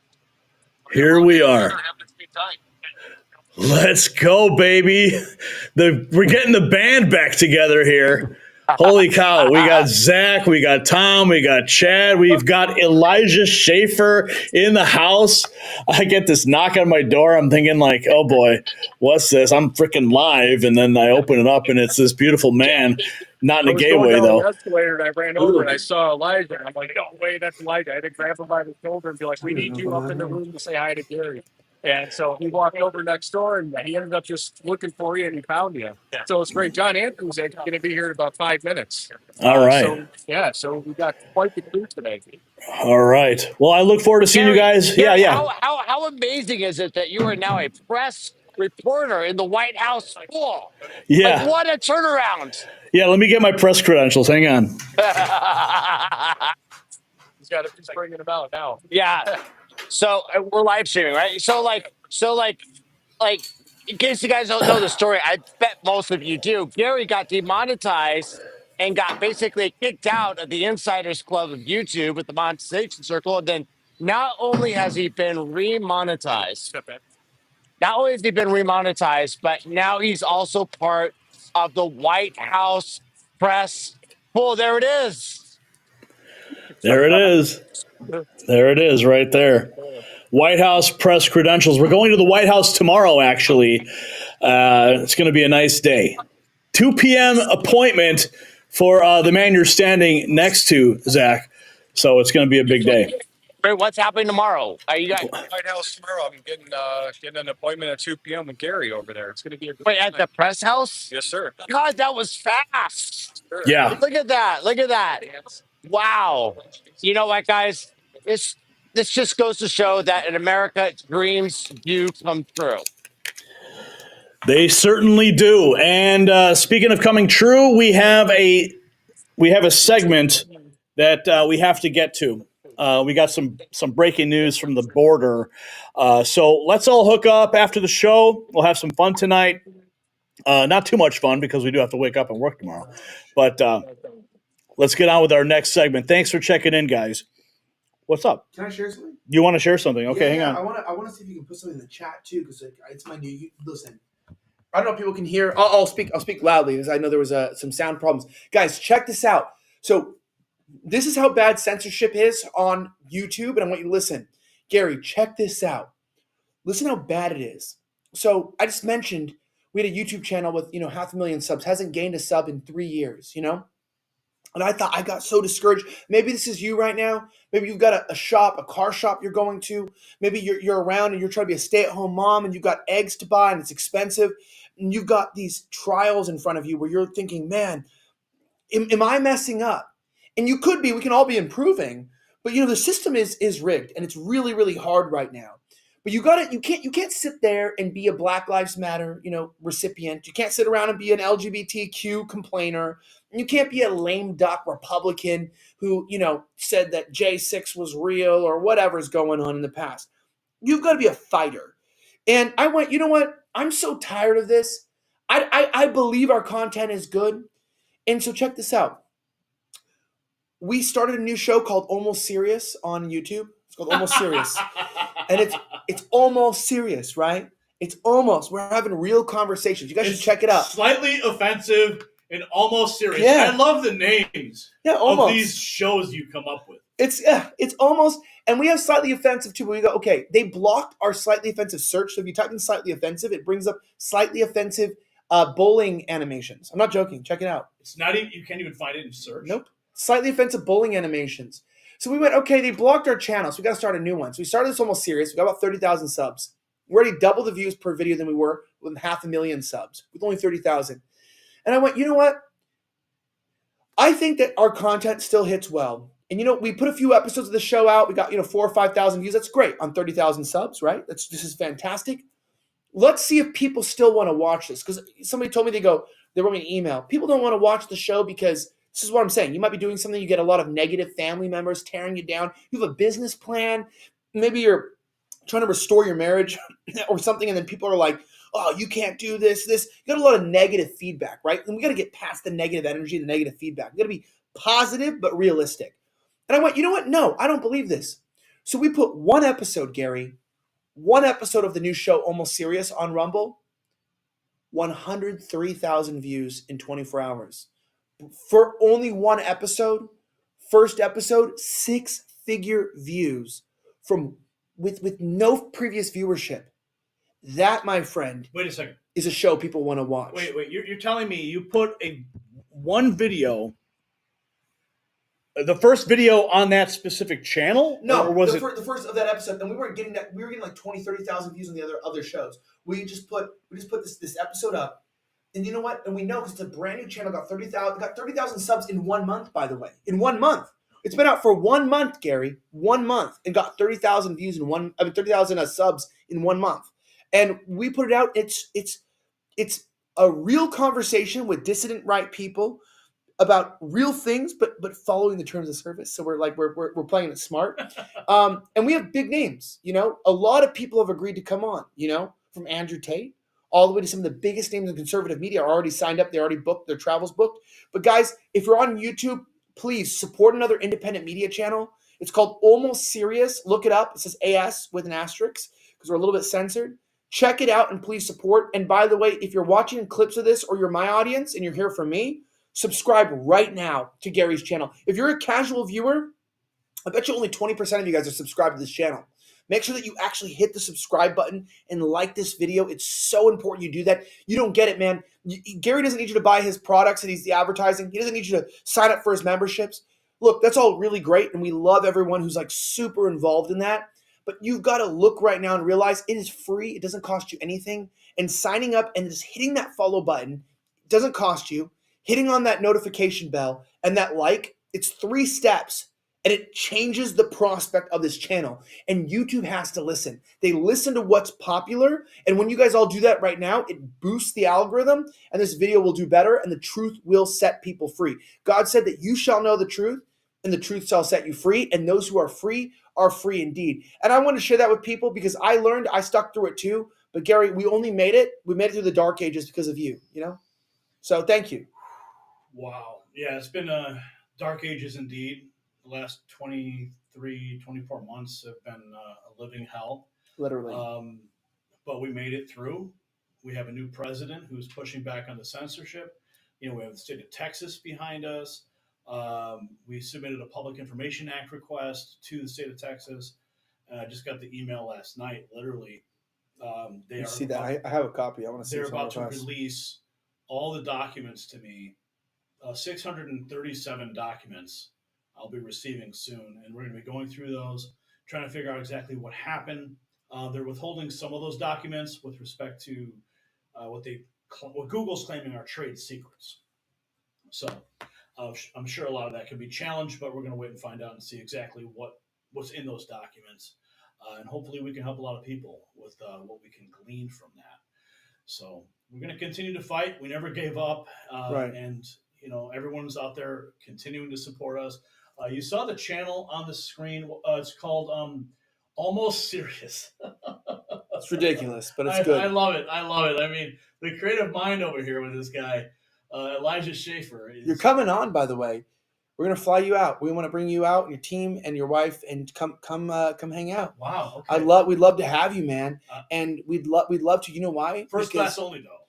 Well, we're almost serious. So we're almost serious. First class is serious. We'll give you a $78 credit to Spirit Airlines. Oh yes, put me on Spirit. You can grab a Doritos bag and pass it back. Pull a couple chips out. Don't put me on Spirit. No. I'd put you on first class easy, man. I just don't know about the whole family because today, as of right now, it's like $30 for some eggs, right? I mean, and it's not Trump's fault. We got to talk about that for a second. I don't know if you're on the segment here, but it's not Trump's fault. People don't realize that we talked about this today. My assistant producer's here. I believe this. Ready for this? The first 6 months to a year of a president's tenure is undoing what the previous president did for good or for bad. Yeah. So this is crazy because I sound like a socialist, but Obama was handed a pretty bad economy and a very, very bad presidency. We had war on terror. We wasted trillions of dollars. We had the Patriot Act, right? We kind of came in. So he was undoing bad stuff. That's why I'm not, fully Republican, because Bush was not a net benefit. I'm a nationalist.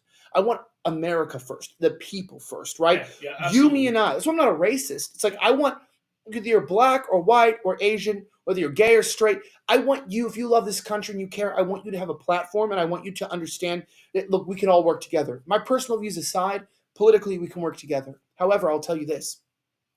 Biden came in, dismantled the good. He took good things like the stay in Mexico policy, right? He took good things like the trajectories, like tax cuts, and changed them. But Trump coming in, it's already so good, but it's going to get so much better. Yeah. And this, he's working with what he had. Like the eggs are because Biden's NIH and CDC had them cull all the birds. Yeah, that's their fault. They slaughtered millions of freaking chickens. Yeah. So why are the egg prices so high? Oh, blame Trump. No, right before Biden left office, he put in the order. Did you see, by the way, the $20 billion embezzlement from Biden? Which one was that? Citibank? With all the gold bars or something Zeldin was talking about? Yeah, but like, maybe you covered that, but what's crazy is, like, even before Biden left, they embezzled $20 billion from the government, put it in a trust fund. Yeah. And then there's 8 left-wing NGOs that are literally working together and pulling out the interest, right, which is millions of dollars a month. And one of the NGOs is literally, their entire agenda is pushing DEI into corporate policy. So you have companies that are living off our tax dollars right now, $2.78 billion, one of these left-wing NGOs that's getting interest money off of this $20 billion. Look, you might have $40,000 in the bank, you get a couple hundred a year, but you know what? You got $20 billion. You're getting like 20, 30 million a year, So you can run a company on $5 to $10 million. Oh, yeah. These companies are doing this. So they set up Trump to fail. It was a rigged system. Well, we're exposing it all. Thank you for joining us, Elijah. We've got to get to our next segment. And Mongoose is like, Gary's vocal cords are getting some rest. Not for long, folks, because we've got to get down to the border where it is all going down. All right, let's get to that. How's that shot? Are we good with that shot? You want this shot or you want this shot? Okay, let's take a look here. Is this one? Okay. You want the other shot? Can they hear you? You want the zoom? Okay. So where are we at? Topic 3, Ice Ice Baby. Okay, let's rock and roll. We got some breaking news from CPAC 2025. My exclusive interview with Ben Bergquam has revealed what the mainstream media is desperately trying to hide. The cartels aren't just trafficking drugs anymore. They're engaged in active firefights with American forces at our southern border. As we recently reported, Mexico's Senate has just greenlit U.S. Special Forces operations on their soil, a historic first that tells you just how dire the situation has become. Meanwhile, Secretary Noem is implementing lie detector tests to root out the deep state operatives who've been compromising ICE operations. It's not just a border crisis anymore, Patriots. It's a war for America's survival. And while cartels are waging war at our border and special forces are being deployed, Americans' stress levels are through the roof. The blood pressure crisis in our nation is real, but unlike our border, you can secure your health today. That's why I trust this breakthrough formula that's helping Americans take control of their heart health naturally. While we fight to secure our border, secure your well-being with this clinically proven solution. Visit boostwithgary.com and get 40% off our special Secure the Border bundle. That's boostwithgary.com, because your health security can't wait. Okay, this is the breaking news. This was just moments ago. Ben Bergquam exposes the truth. Cartels are already waging war on America. Mexico Senate greenlit U.S. Special Forces. Active firefights are happening at the border. Let's check in with 11,000.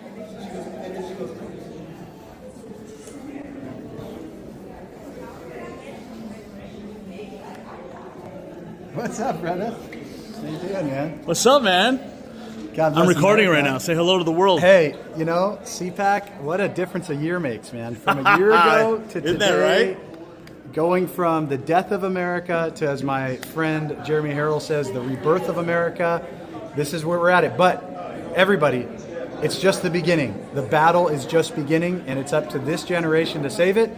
This is not we're not here to celebrate. We are celebrating, but it's a quick celebration, and then it's on to action. This is the beginning of the fight, and it's every generation's fight to make. So God bless you, man. Hey, Ben, we're here at CPAC. We got Ben Bergquam with Real America's Voice. Check him out. Were you just down the border again? Yeah. This guy's doing the most wild stuff down there at the border. He puts his life on the line. He's bringing us like the most insane news. I find out he's in Chicago. He's in my backyard. He's like hunting the Tren de Aragua gangs, like going through the most dangerous places that no man should ever go. What did you see in your last adventure? Well, we just got done 2 weeks embedding with ICE, and then just this last weekend embedding with Borstar, the tactical unit.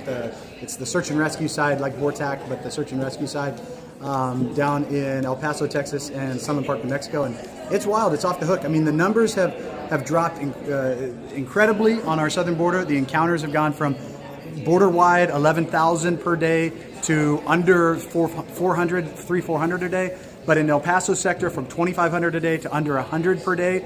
But even with that, the cartel, we saw the busiest day that they've seen since President Trump took office when I was down there. Chase after chase after chase. We caught all kinds of bad guys. And the cartel's not stopping. So thank God they labeled them terrorist organizations. President Trump did that. That's the key to this. Two things we have to do. Treat them like terrorists, go in after them, take them out of power in Mexico, and then defund and prosecute the NGOs in America that have been inviting this, as well as go after the cartel operations within our own country. So what do you make of the news when we found out that the Mexican Senate had just approved special forces operations for our U.S. Special Forces? Yeah. I mean, that's huge. Unprecedented. It's huge. What were your thoughts when you know that? You have two lines in Mexico. You've got the corrupt and the uncorrupt, or the incorrupt, or whatever the actual term, appropriate word is. You've got the corrupt, and then you've got the ones that aren't corrupt. And the ones that aren't corrupt have wanted this for a long time. The problem is in Mexico, half the time you don't know who's who. And even the officials don't know who's who. You don't know if the DA is corrupt, the judge is corrupt, the local city officials are corrupt, the local police, the federales, the National Guard, the military. And so at every level in Mexico, you've got massive corruption. And they've just been waiting. What President Trump does by bringing in our backup to give them the backup, it unleashes the ones that aren't corrupt to say, we're going to go after these guys. And hopefully what we have to do is not only go after the head of the snake and the leadership of the cartel, but also then follow the money up through every branch and level of government to weed out the corruption within the country. And it's a remarkable opportunity that only is happening now because you have the leadership of President Trump. So with respect to these special forces operations going in, they're doing intelligence gathering right now. They've got, drones, our drones. The cartels have also been given the green light to use drones against our border patrol. So, how close do you think we really are to a shooting war, or is it happening and we don't know about it yet?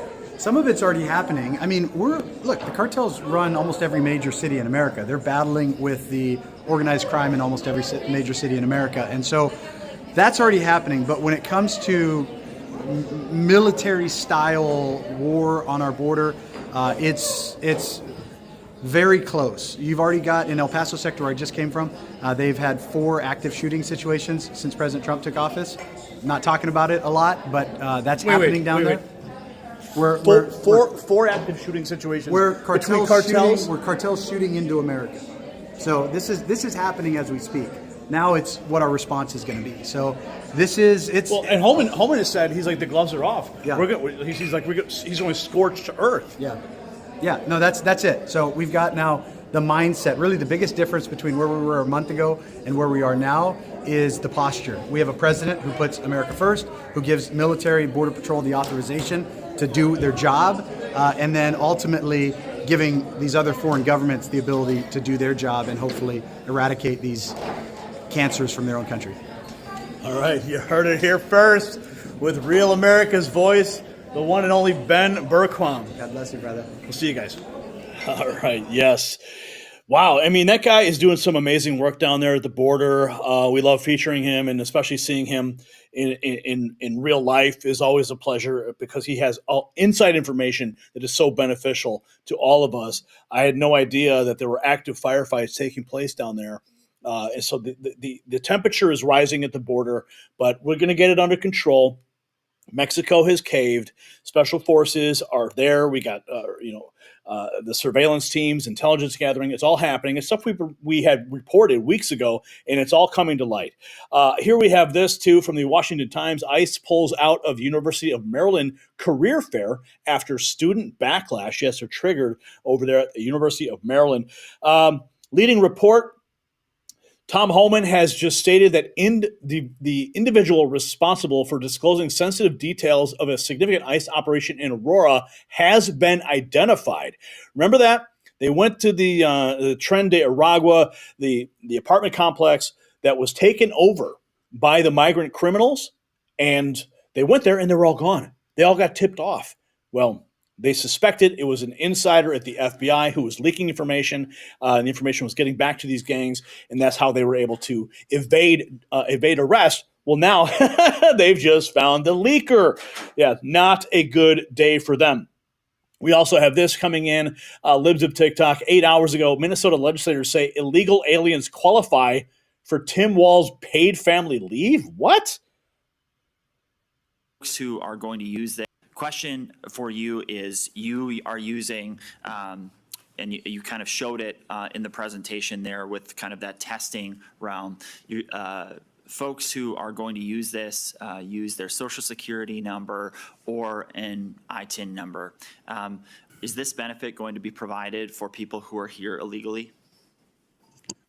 Deputy Commissioner. Mr. Chair, Representative, there is no requirement in the paid leave law that is tied to citizenship. Now, naturally, somebody, in order to qualify for the benefit, one has to have wage records of at least 5.3% of the state's average annual wage per the law. Wow. Question. Oh, just because it's not in the law. Okay, so that's their loophole they're going to try to abuse. We have this also. I Love America News. U.S. Air Force intelligence aircraft have now entered Mexican airspace following a historic agreement aimed at combating the cartels. It is on. Here we have more. This is Representative Melanie Stansbury. Today, we held a roundtable with local immigrant rights organizations and officials on how we can support our communities during these difficult times. Oh, yeah, difficult times. For who? For the American people? We are back in. For the American people or for the immigrants, the illegals, the ones that came here illegally? Difficult times. Albuquerque. It's our district work period, and we're just wrapping up an immigrants' rights roundtable here in our Albuquerque office. We heard from the city immigrants' rights. Let's just be clear, okay? If you are a legal immigrant, then there should be no problem. So what is she talking about here? Organizations and nonprofits that are working with our immigrant community, with our refugees and asylees, to really understand what is happening on the ground, how the attacks that are happening across our immigrant communities, the executive orders, the unlawful actions that we're seeing are impacting families. And we want to leave one message with our community, which is to our immigrant community, we stand with you. We stand with you at the federal level, the state level, and the community level here in Albuquerque, and you have rights, and we are working to make sure that not only you can survive, but also that you can thrive in our community. So here is a message from many of the organizations that are working to help support our immigrant community. Hi, I'm Dr. Nina Cooper, Deputy Director of the Office of Equity and Inclusion of the City of Albuquerque. And we just want the immigrants of Albuquerque and vicinity to know that we are with you, that the City of Albuquerque is an immigrant-friendly city. We're committed to organizing policies, procedures, equipping our staff, making sure you have what you need to thrive, not just to survive, but to thrive. We want to encourage you to be resilient and hopeful, and the city is behind you. Oh, wonderful. Yeah. Tom Homan, you got some marching orders now. It is obvious. Head to Albuquerque, New Mexico. What else have we got in the lineup here? We have DHS Secretary Kristi Noem issues a dark warning telling employees they'll face lie detector tests to expose those leaking ICE raids. Bring it on. Here it is more. Mr. White, DHS Secretary Kristi Noem tells illegal aliens to leave our country now or face deportation with the inability to return to the United States. Yes, you'll be blacklisted. Homeland Security posting this 7 hours ago. There's a new sheriff in town. Wow, this is the official Homeland. I never thought I'd do this. The official Homeland Security X account. There's a new sheriff in town. Under POTUS, Trump, and Secretary Noem, illegal border crossings have reached record lows. Look at this graphic: 93% decrease in encounters, 1,029 pounds of fentanyl seized, 85% decrease in apprehensions. And here we have more. This is a great start, Mr. President. Keep up the great work. Trump has deported 14,470 migrants via Mexico. The country's president, Claudia Sheinbaum, has confirmed. There's the headline from Breitbart News. It is official. It's happening. And we have more. 5 people arrested for at least 6 murders, allegedly tied to a cult. Holy cow. This is all more news.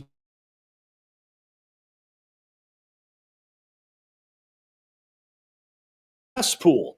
Wall Street Apes. ABC News Chicago comes right out and says that the city has been knowingly allowing illegals to operate businesses. Chamber of Commerce. There are, and you know what's great though? You know what's great though? Is that the man Johnson is going to be dragged before Congress very soon, and I'm sure he's going to have to answer for this. Hispanic businesses in the state of Illinois, quite a few owned by undocumented residents. Today, the Illinois Hispanic Chamber of Commerce launched a campaign to make sure that all Latino businesses are protected from ICE. From the kitchen to the bar, immigrant business owners make up nearly a quarter of self-employed individuals in Illinois, pumping almost $3 billion into the economy, according to the Illinois Hispanic Chamber of Commerce. But not all owners have plans to keep their businesses going if they're deported. Payroll, bills to pay, all that stuff. I'm the person who's dealing with that. So, yeah, I am worried every single day.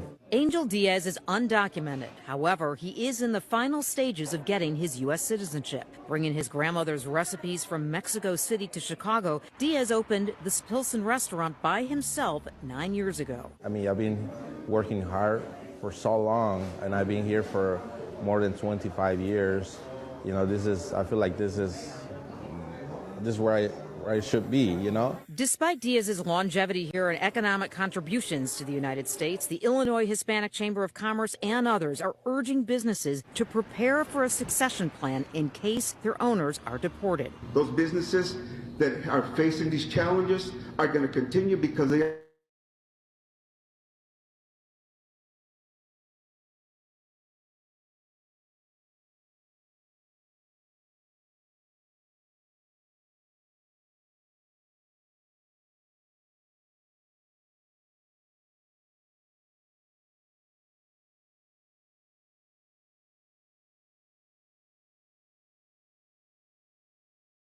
business, but you didn't start with the firm foundation of citizenship.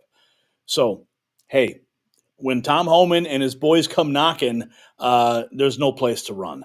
There we are. We have more. Let's keep going. In the ICE department, employees at DHS Secretary Noem warns employees polygraph tests will be implemented to identify the leaks. 7 hours ago, the United States has officially labeled the following as foreign terrorist organizations: Tren de Aragua, MS-13, the Sinaloa Cartel, the Jalisco New Generation Cartel, United Cartels, Gulf Cartel, Northeast Cartel, and the Michoacan family. There it is, folks. It's happening. Oh, and speaking of Ben Bergquam, we've got this. He just posted this 24 hours ago. Crazy footage. Illegals pretending to be hikers chased down on the border.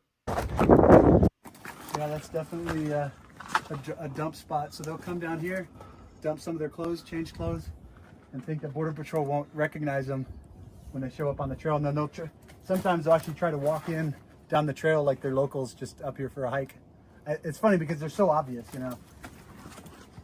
don't know who they'd fool, but definitely doesn't fool Border Patrol.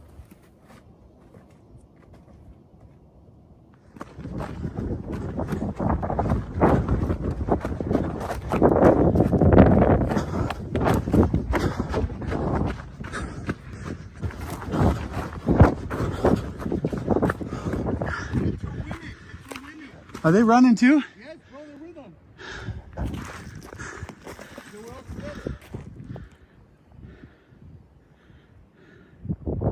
So just speaking about the clothes that were left on the trail there, we got a group of 3 illegals coming down here. They were trying to blend in, walking down the trail. Looks like we got 2 more females walking up the trail, pretending like they're just out for a hike. Anthony spooked them and they started running. And now they're trying to run back up. I just sent the coordinates to our Border Patrol contacts. But you can see them going up the hill right there as we speak, trying to run away. Right here on the trail to Mount Cristo Rey. These guys look like they're trying to get over another spot. I think we should go up this way, Anthony, and cut them off. Let's go check it out. The women are going back up the other way. Yes, sir. Okay, you got it.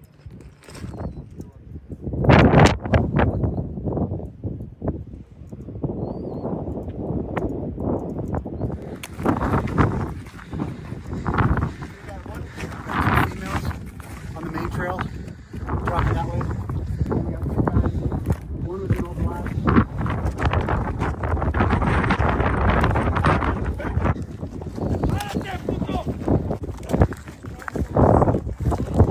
I got him right.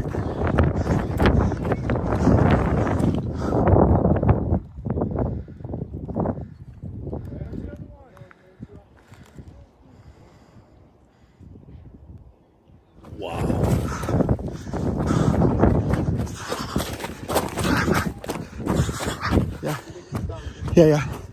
He's cutting across. Yeah, it's hitting the wash. And there's another in all black up and over. There he is. Hold on, stay down. Lay down. We'll start moving soon. If he goes left, it's perfect. We're gonna follow his trail once we get down. He's not that far.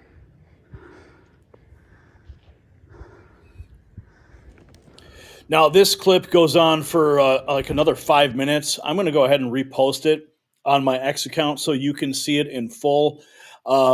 Remarkable work by Ben Bergquam down at the border. And as you know, we just saw him in the hallway here at CPAC, and he gave us that exclusive intel on what's really happening at the border.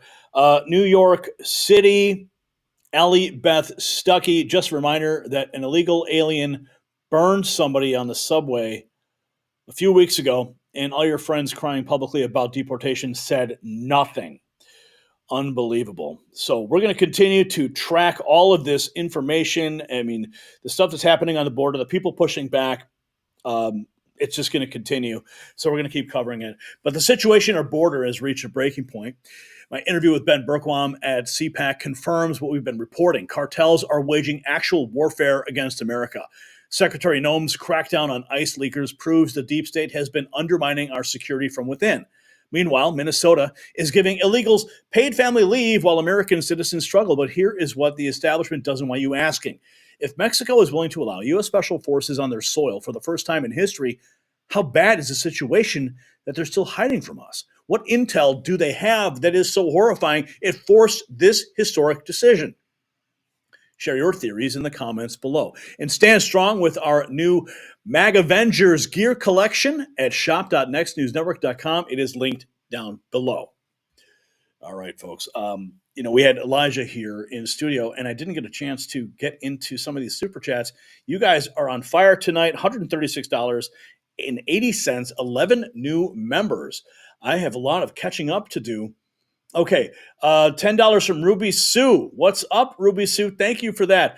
Christine Truthseeker dropping $10 as well. Ronnie White has just become a member. What's up? Welcome to the family. Stephen Ledoux dropping $20. What is that? A bird, a plane? No, it's Trump and Elon gassing up the bulldozer. Oh, yes. Okay, we did get to that one. We have more here. This is Craig, $5. This was 17 minutes ago. Gary, for this $5, you must sing to Elijah the top 100 song. Whose side are you on? Well, I missed it, and I didn't get a chance to do that to Elijah, but I'm sure he would have enjoyed that sing-along. We have this also from Coffee Nuts Does a Hobby. Why are mass culling efforts targeting chickens in controlled environments while my free-range flock stays healthy? You're being played. Eggs seasonal, rise only marginally. Dig deeper, guys. We have Maureen Carr, who just received a membership from Parmis Dax. Thank you, Parmis.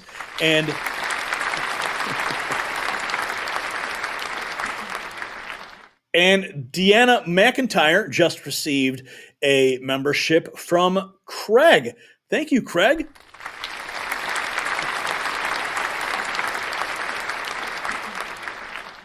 And Coffee's Nuts Does a Holiday, another 1776. Countries that took USAID owe us big. Just wait until the COVID fallout reveals what China owes Japan for the Olympics, yet Japan still backs us. Time to make Godzilla great again. I love it. You guys are so creative. And we have more memberships all being gifted out from Jonathan Floming. He just gave out 5. It is just rolling in, guys, and I'm just so happy to see you guys here. Another new member. Look at this. Another one right here. Mile High Medic just became a member. All right, we got some more news to get to. We are going into our 4th segment of the night. And where is it? Oh, yes, here we go. Okay.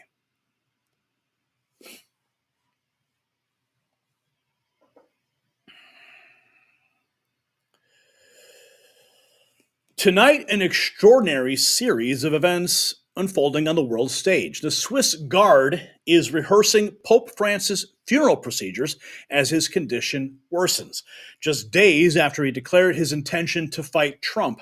Meanwhile, Senator Tom Cotton has just sounded a 5-alarm warning about China's direct threat to American families. But here's what's really sending shockwaves through the global elite. President Trump's push for peace in Ukraine has exposed Zelensky's campaign stops in Pennsylvania. The timing is no coincidence, Patriots. The global power structure is crumbling, and we're going to bring you the exclusive details. And as global threats mount and energy prices soar under foreign pressure, Americans are feeling the heat and the cold. While President Trump fights the global elite, they're still trying to freeze you out with skyrocketing heating costs. That's why I found a solution, this revolutionary portable heater that puts you in control of your comfort and your costs. Don't let global energy manipulators freeze your family out. Visit staywarmnow.com for 60% off of our America First heating solution. Free shipping included. That's staywarmnow.com, because energy independence, it starts at home. Okay, check out these headlines. Woke Pope Francis, certain he won't make it this time, amid complex hospitalization. That is according to Western journalism. And we have this. Last week, the Pope was ready to crush Trump, and a week later, he falls to double pneumonia. Coincidence?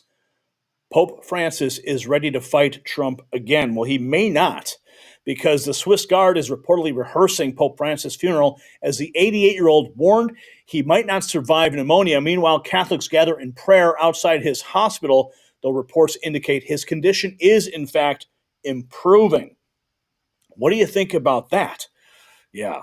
Is it divine intervention? No weapon formed against him shall prosper? I don't know. You guys be the judge on this one. And then we have this. This was just a couple hours ago, the CPAC International Summit with Steve Bannon, Matt Schlapp, CPAC Chairman who was the CPAC Chairman, Richard Grenell, Special Presidential Envoy for a Special Mission. Here's some of the photographs that we snapped from that moment earlier today. Beautiful moment. The International Summit taking place at CPAC. And then we have this. Mike Waltz, I don't think anyone should be criticizing the president for trying to drive this to a diplomatic solution. Let's listen. Agreement. What President Trump is focused on is ending the fighting, going to a ceasefire, and having a broader agreement. That started with his call with President Putin last week. He immediately had a call with President Zelensky. They have a term for this in diplomacy called shuttle diplomacy. I don't think anyone should be really, criticizing the president for trying to drive this to a diplomatic solution. And what he said yesterday and today is, why hasn't President Zelensky tried to end this war for the betterment of his country?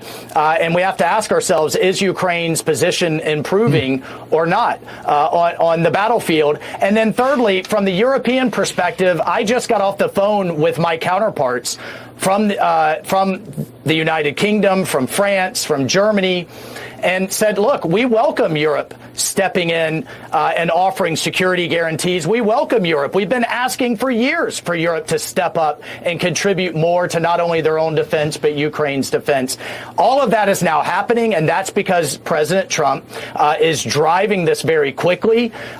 Some people may not like the order that it's happening, but you have to talk to both sides to get both sides to the table. And that's what we're doing. That's what we did last week and just a few days ago in Saudi Arabia.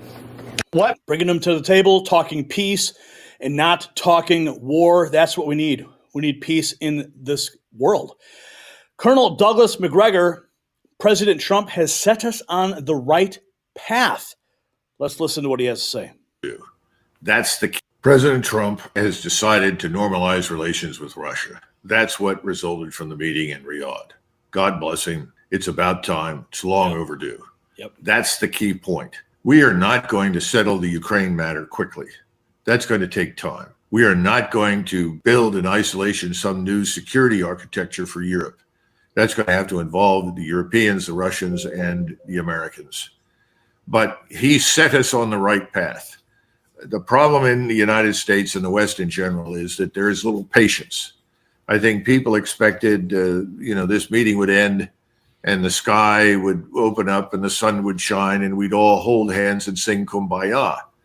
And I have a feeling that some people will express disappointment. But the truth is, President Trump, as we know, and this was true back in 2017, 18, 19, and 20, wanted a normalization of relations with Russia. He was impeded, obstructed by the Washington community that saw a benefit to themselves financially and politically to push war with Russia. That has all failed. And that's about time that we turn things around. Thank God President Trump is doing that. On the other hand, the ultimate outcome of all of this is not going to quite be what we would like necessarily, or even the Europeans. And that's simply because the facts on the ground with the Russians will determine what the outcome looks like. The other thing is that eventually people are going to attack Trump because of NATO and EU saying that he caused their dissolution. No, he didn't. If anything, I think you've got to argue that the dissolution of the EU has been in progress for some time. The Europeans themselves are miserable They don't like it. They want to govern themselves. They don't want to be governed from Brussels. And economically, it's been a catastrophe. And as far as NATO is concerned, that thing is dead man walking and has been for a long time, as you and I both know. It was dead man walking when I was there in 97, 98, and 99 in Europe. It takes a long time for these things sometimes to expire. None of that is Donald Trump's fault. But he's taking the right steps that are good for us and ultimately, I argue, will be very good for Europe. But they won't be good for Europe until they get rid of the people that are ruling them right now, and they will be gone soon. President, let's go, baby.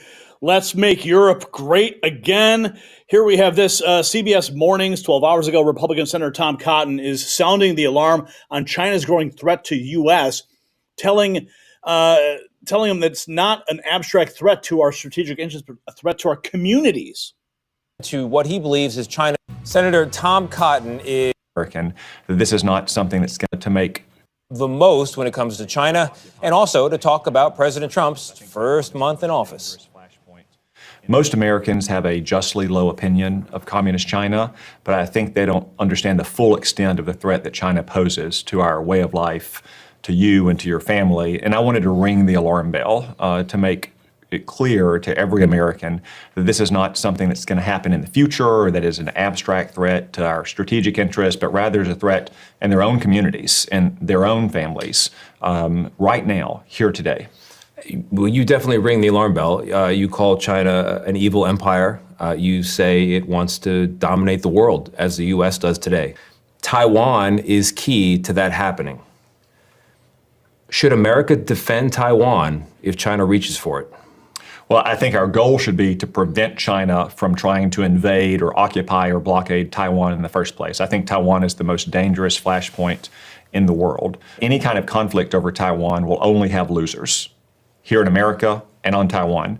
It could lead to stock market crash here where Americans lose their life savings, mass unemployment, shortages on our shelves, to say nothing of the loss of thousands of American troops and hundreds of aircraft and ships. So bottom line, we need it. They want it. We can't let them have it. Yeah, and I think it's been a longstanding position that we want the peaceful status quo, that we do not want a forcible effort to change the status quo across the state. We can continue to live with it if we're strong and clear that we will not allow communist China to blockade or invade and annex Taiwan back to the mainland. Wow. We've got more to get to here in this segment.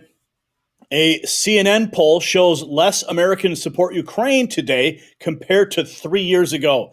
Finally, you guys can all take down those icons you put on your Facebook profiles. Yeah, you can take those pins off too. %. Holy Toledo. Look at this trend line here. U.S. support for Ukraine is too much. Back when the war began, back in February of 2022, it was just 7%. Up like a rocket ship. My goodness. Up now in February of 2025 to 41%. And the clear majority of Republicans, and of course Republicans are in charge of the U.S. government now, 62% of Republicans say that the U.S. support for Ukraine is too much. What a difference from just 3 years ago. I can remember, John, all those backyards in the United States with those Ukrainian flags. Far fewer of them today, as Americans' opinions on Ukraine have changed dramatically. What about a pic? It has changed dramatically, and it's about time. Dictator MJ Truth Ultra says Dictator Zelensky basically said Trump is spewing Russian disinformation. Wow. The nation that we... Zelensky said Trump has been influenced by Russian disinformation. Wow. President Trump is someone who we respect a lot as a leader of the nation that we really respect, the American nation, who supported us all the time. Unfortunately, he lives in a disinformation space. U.S. President Donald Trump has lashed out at the Ukrainian President Volodymyr Zelensky. That is after Zelensky complained about not being included in talks between the U.S. and Russia about Ukraine's future. Trump appeared to blame Zelensky for Russia's full-scale invasion in 2022. Let's take a listen. I think I have the power to end this war, and I think it's going very well. But today I heard, oh, well, we weren't invited. Well, you've been there for 3 years. You should have ended it 3 years. You should have never started it. You could have made a deal. But they chose not to do it that way. And President Biden, in all fairness, he doesn't have a clue. What he was so bad for this. He was so bad, so pathetic. It's so sad. Zelensky. Disinformation, huh? Really? How about truth? That's what matters, folks. That's what matters. Here's some breaking news. J.D. Vance says Zelensky will regret bad-mouthing President Trump. And, of course, 6 hours ago, we have Chuck Schumer on the Senate floor. Russia, Russia, Russia. Then acknowledge. In a Fox interview released last night, President Trump spoke about the war in Ukraine. And some of his comments sounded straight from a Russian propaganda playbook. Rather than speak the truth, rather than acknowledge Vladimir Putin's role in starting this war, President Trump amazingly blamed Ukraine for Putin's invasion. To quote the president, "You should never..." Now, before we continue with Schumer, I blame NATO expansionism for what happened. "I've started it," he said.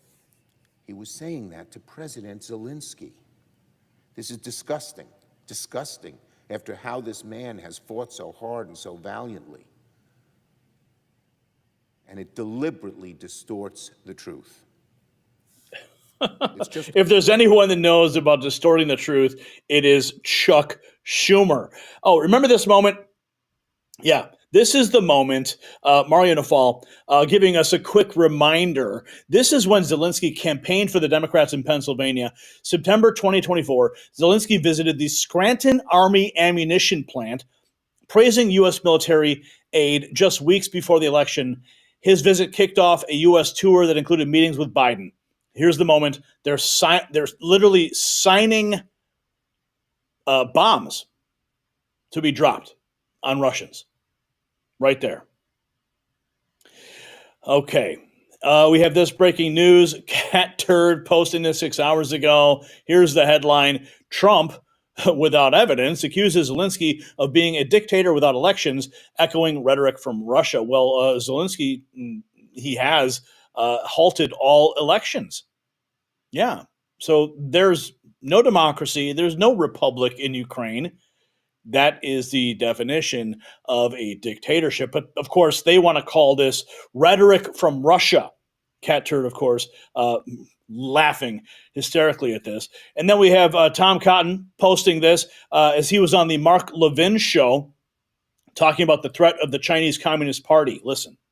You can't say about China. This book is so compelling. It's so prescient. It's so on the mark and so readable that, I've cut back on the idea of bringing authors on this program unless they really this way. What is it that communist China wants? What do they want from the United States of America? Everything? Mark, that's a good way to put it. They want everything. They want to replace the United States as the world's dominant superpower, both militarily and economically. Chinese officials were pretty open about this in President Trump's first term with some of his officials whenever he was there on a state visit. They said that ultimately they want to be able to exclude the United States from the economic sphere of Asia, that they want to treat the United States like a low-cost commodity provider, that they will buy our oil and our agricultural commodities. But if we don't dance to their tune, they can get those in places like Latin America and the Middle East. And that's their ultimate goal. That's why they've undertaken the biggest military buildup in history. That's why they've been waging an economic world war, especially against the United States, for the last several decades. That's why, as I say in 7 Things You Can't Say About China, they have vast influence operations inside of America, in our businesses, on our campuses, in our governments. They want to replace America as the world superpower. And not to mention the amount of farmland that they're buying up as well. So the alarm bells are sounding, and the left is melting down. Chuck Schumer, it's Russia, Russia, Russia. Even Zelensky saying it's all misinformation. They're calling it Russian rhetoric, but we are setting the record straight here at the Next News Network. Here's Zelensky. What is this? What's he saying here? And the U.S. will have to send their sons and daughters exactly the same way as we are sending their sons and daughters to war, and they will have to fight because it's NATO that we're talking about, and they will be dying, God forbid, because it's a horrible thing. How about no? How about a big no on that? Here we have more rapid response 47. Mike Walls, I don't think anyone should be criticizing the president for trying to drive this. We played that clip. Here's more. An era of endless grinding war costing billions. War. Not everyone has gotten the message that the era of an endless grinding war with death and destruction on all sides, costing hundreds of billions and costing hundreds of thousands, if not millions of lives, that era is over. President Trump has been very... Not everyone has gotten the message that the era of an endless grinding war with death and destruction on all sides, costing hundreds of billions and costing hundreds of thousands, if not millions of lives, that era is over. That era is over, folks. So the connections are impossible to ignore. Pope Francis falls critically ill right after challenging Trump.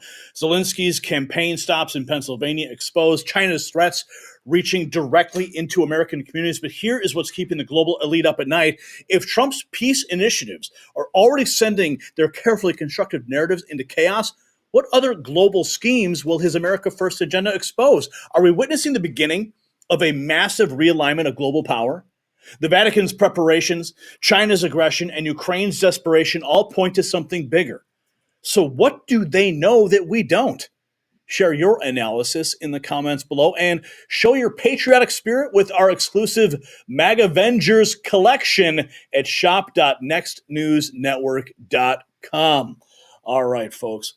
That is our fourth segment. We are closing it out, but we have more news to get to.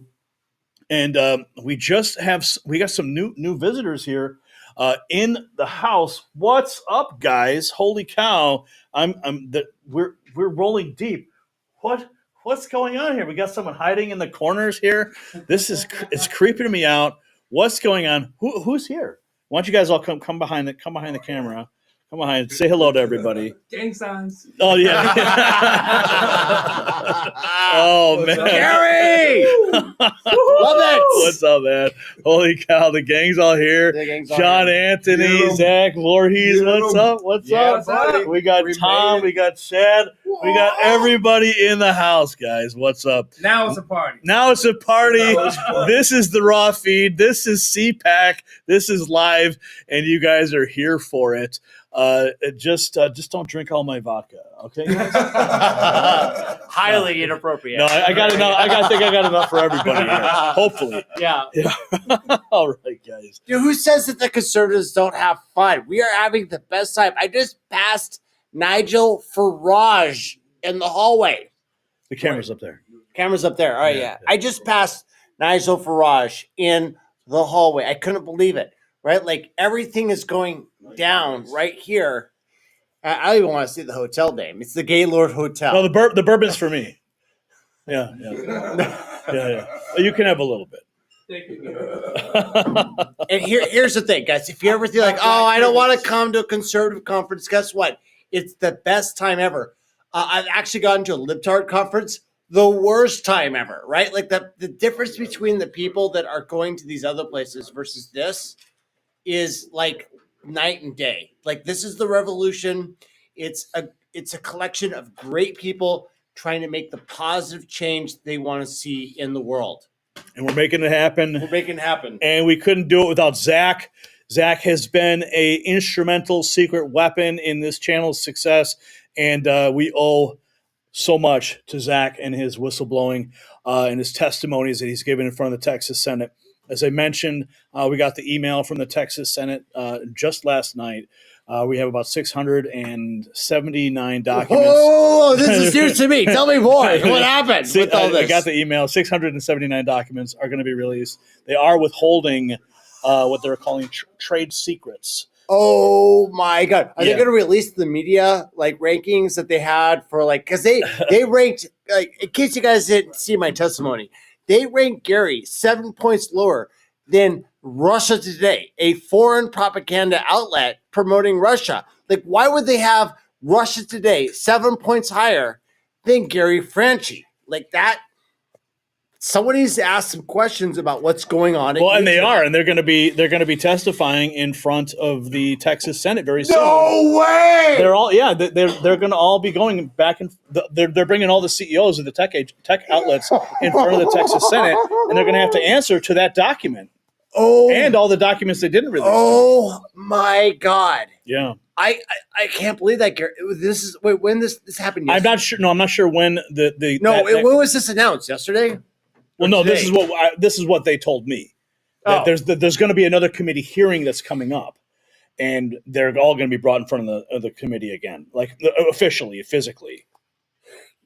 Guys, like Gary, I don't want to toot your horn too much, but you know why? I support you is because look, you can run an operation. You just need to get the fucking jackboot off your neck, and that's what everyone else needs. They just need to get the jackboot off their neck and let the innovation flow, because that's what made America great. Trump will do that, baby. Yes, he's doing that. He's doing that. Come in here, John. Come in here, John. Right. Because I lost my YouTube channel.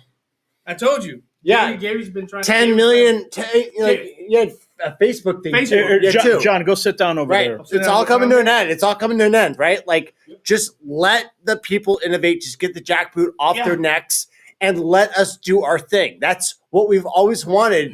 And now, point that camera at him. Elon Musk, IRS, no. USA. Just turn it. No. Just turn the head there. So it faces. Let's get them off of the jack. There you go. Let's get the jackboot off of the American people and just let us know. No. We can do it. He has to do it. Hold your hand up. No, hold your hand up like this. Are we live right now? Still, yeah, we are live. Okay. Now you're nice. All right. Look at this. What's up? You guys got some backroom stuff going on right now. Well, so Gary was on my show last week when he was in D.C. We had a good time. Didn't you think we had a good time at the station? That's when I found out about Madigan. Oh yeah, that's right. That's right. Yeah, that's right. We found out Madigan was actually convicted. Actually, yeah, convicted. We found out his. Do we know his sentence yet? No, that's a couple of weeks from now, I believe. Now, for people that don't know, this is John Anthony. Yeah. He is the host of Black and Right on AM 560. Yes, but he's also the king of Detroit. That's right. That's right. He's got the Detroit Morning Show. Where can people listen to that? The Answer, Detroit. Facebook, Rumble, YouTube. I'm on X. I'm on Instagram at Detroit Morning Answer, and then Black and Right. It's okay to be black and right. It is okay. It's okay. That's one of the things that I try to tell people, and I think it's being successful. Facebook, man, 10 million. Tom, you saw it. I did, absolutely. 10 million was my reach and everything, and then Mr. Tom goes to post something. And now I'm restricted right now. We were sharing the news and the truth, but it was right. It was innocuous. It was the truth. It was innocuous. I've had my Facebook is garbage. Yeah. I don't really bother posting there at all. So, but your show's called Black and Right. Yeah. And we've seen a massive exodus. I mean, people are posting all over. Yes. On TikTok. Yes. On Facebook, wherever they can, and it's like all these outraged black people. Yes. It's amazing to see this awakening. Yes. Speak to that. Well, I remember when George Pearson, Babette Holder, Raquel Mitchell, and we were in Chicago when we would try to speak to the issues in the Republican Party. We would try to speak to the issues in the Republican Party, and this was 20 plus years ago. To see what's happening today, it's like the fruits of our labor. When we were being ostracized, when the people were saying, no, black people will never come to the Republican Party. You look at Jessica Jackson in Chicago, Flip Chicago Red. You look at what they're doing right now. I mean, and this is happening all across. Pastor Lorenzo Sewell, who gave the benediction at Trump's inauguration, what he's doing in Detroit right now, he's here. He's actually here. Oh, wow. I'll make sure you. That benediction was amazing. Let's get an interview with him. Oh, if we can tomorrow night, maybe. Yeah, I'll get you an interview with him. Okay. I'll text him and let him know that you want to interview him.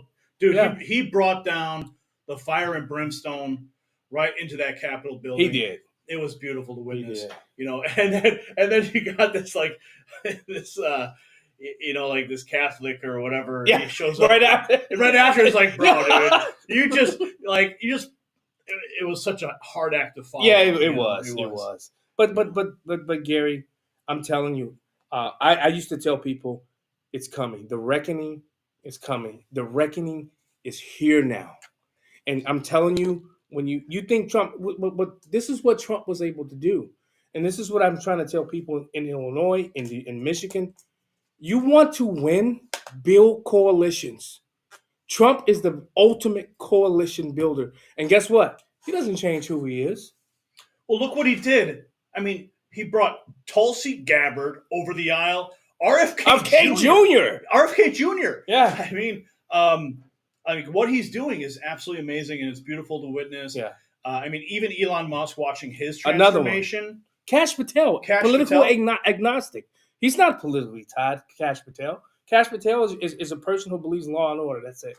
I mean, he brought all these people together. And then when you look at places like Florida, you look at places like, California, his numbers in California. Kash Patel's numbers? No, Donald Trump's numbers in California. What are they doing? Amazing. Yeah. As far as how many votes he received. Illinois.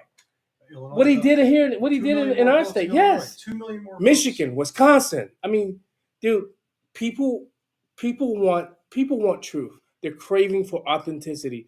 Donald Trump is all of that. Wow. It's beautiful.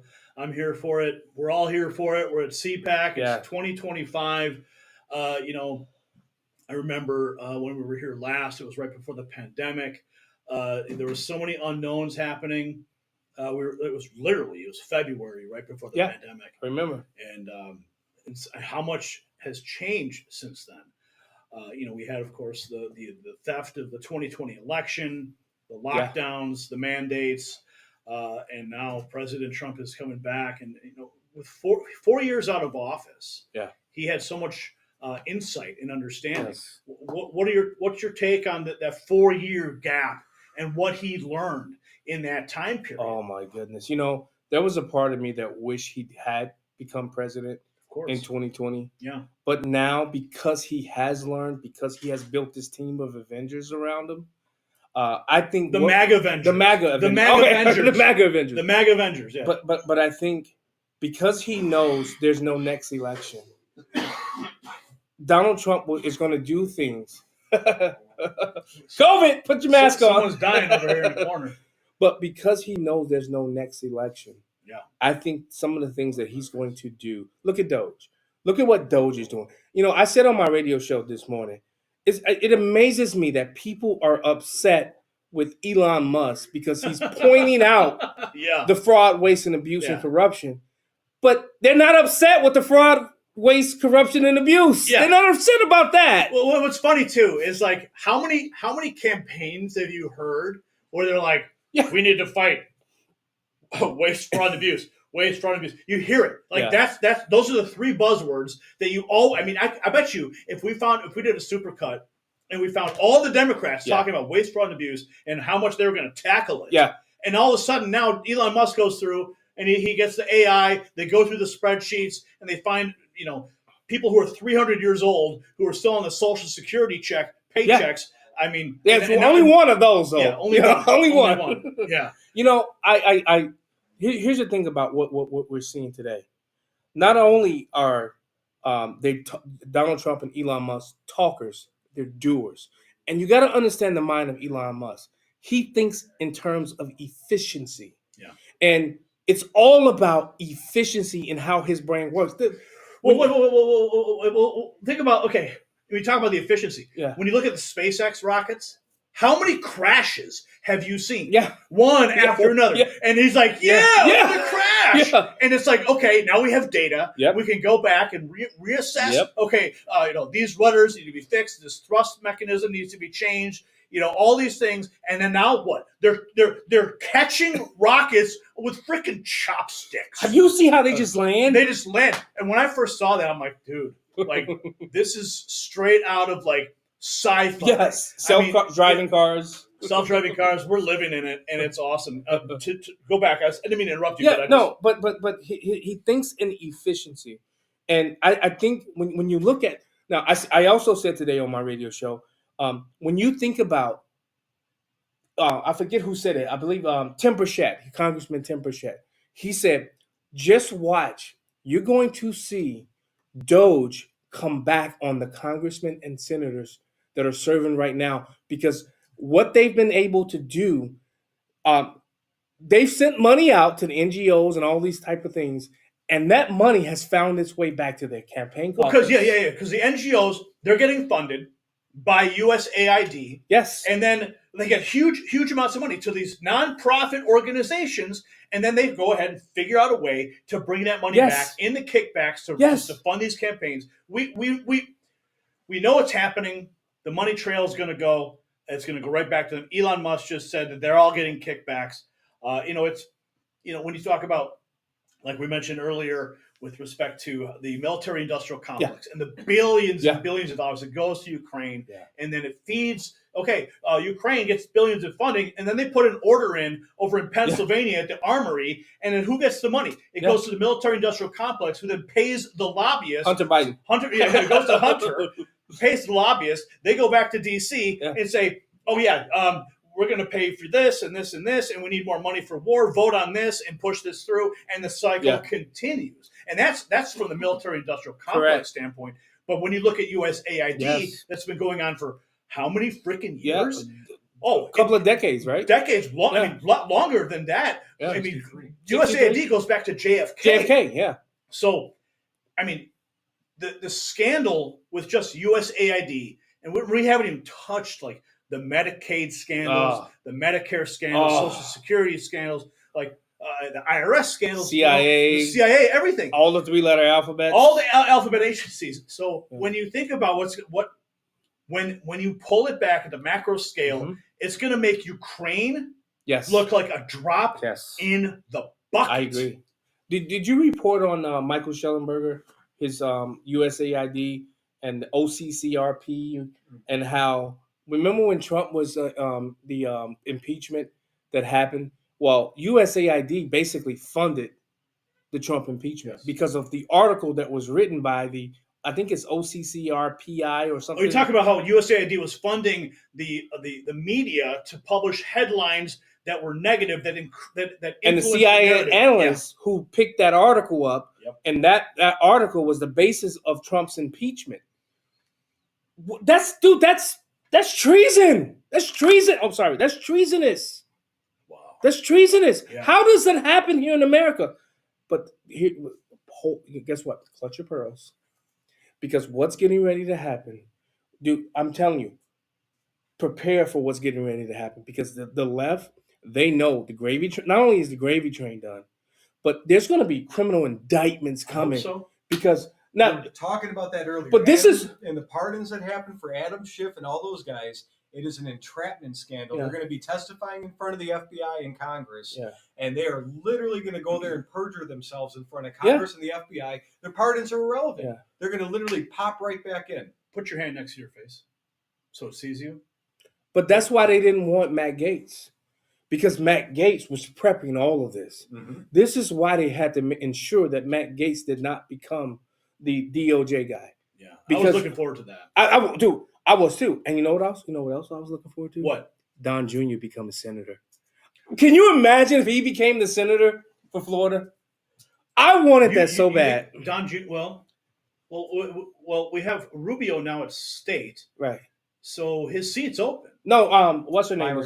No, the they didn't appoint anyone. Yeah, they did. Somebody already. Who got it? Was she the AG of Florida? No. What's her name? No. They appointed somebody. They appointed somebody. I forget her name. Let me look. Is it Katie Britt? Katie Britt? So she's now the senator from Florida? From Florida. Okay. Yeah. Is it Britt? Because there was talk of perhaps Ashley Moody. Ashley Moody, that's her name. She was the AG, right? Yeah, she was the AG. Yeah, she popped over to that. Yeah. I mean, could you imagine though another Trump? Oh, I want to see it. Laura or Don Jr. I want to see it. Well, there was rumblings a long time ago about Don Jr. becoming like the governor of Nebraska or something like that. But he's in Florida now, though. Well, he likes to hunt, so Yeah. maybe he'll go to Nebraska and he'll have a cabin and an address. But I mean, if he does become governor of a state, he'll have the executive experience, which is more or less a prerequisite. I mean, of course, Donald Trump himself didn't have any actual political seat that he held. Right. He took everyone by storm. God, thank God. But, thank God. John, I've got to get to my last segment. Okay, I'm sorry. So give a shout out to, tell everybody where they can find you. Oh, how you're they can so watch gracious. You're so gracious. I'm on YouTube. I had to restart my YouTube, Zach, because they took it from me, and I wish I can get it back. But I'm at Black and White Radio 2.0 on YouTube, Black and White Radio on Rumble, X, Facebook, and then Detroit's Morning Answer, at Detroit's Morning Answer on all platforms. So, Gary, I thank you. You're so gracious to even offer this opportunity. So, thank you, brother. No, man. I feel like I want to can you tell us a little bit more about your censorship? Like, let's just get out there because, I feel that there is. Well, I had Dr. Robert. I played a lot of Dr. Robert Malone clips. Doing. Is he that conspiracy theorist that's pushing the theory that he's not a conspiracy theorist. That turned out to be true. It turned out to be true. CIA. Yeah. Zach, I gotta get to my next segment. Yeah. All right, we are on YouTube still. At least for now. Okay. Now you're gonna kick us off. Right. Thanks for that. YouTube, I take it all back. Okay. Oh, man. Thank you, Gary. Love you, John. All right. I don't think maybe the microphone. What is he doing? This guy. Yeah. Okay, guys. I got to get this segment. So let me do this. Go behind you? Yeah, you guys can go hang out back there. Thank you, brother. All right. Oh man. All right.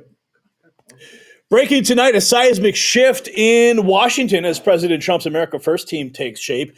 Kelly Loeffler has just been confirmed as SBA administrator in a 52-46 vote, and she's already promising to end the woke rift that turned the agency into a slush fund.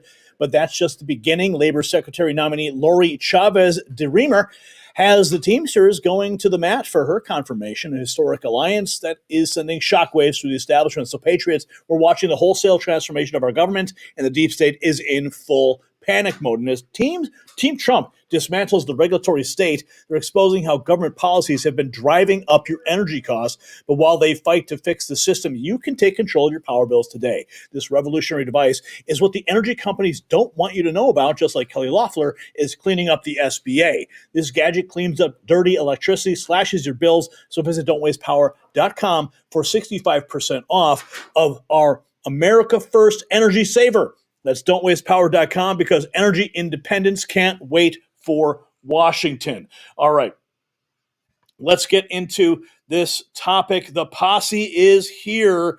Rapid Response 47. Today, the Office of Women's Health at hhs.gov launched a new website to promote guidance on sex-based definitions and other resources on efforts to protect women and children. The Trump administration will always protect women and girls. Also, this hhs.gov bringing back some common sense, defining what a woman is. Remember that the Biden administration would never define what is a woman? Yeah. Well, now at least we have some definitions from an administration that understands a little bit of common sense. And we've also got this from Gunter Eagleman 4 hours ago. This is how afraid Democrats are of Kash Patel. I think Chris Murphy just threatened any Republican voting to confirm. What's Chris Murphy saying? The Democrat from Connecticut? Kash Patel. If you vote for Kash Patel, more than any other confirmation vote you make, you will come to regret this one to your grave. You will regret it. No, I think you guys are going to regret it once he's confirmed, because he's going to be going after all of the corruption in Washington. Tim Kennedy, 9 hours ago, the vote could be tonight. We have to have Kash in the role now. Share and contact your senator. Let's listen. What are you? Oh, man. All right. So we are 24 to 30 hours away from the vote at the Senate.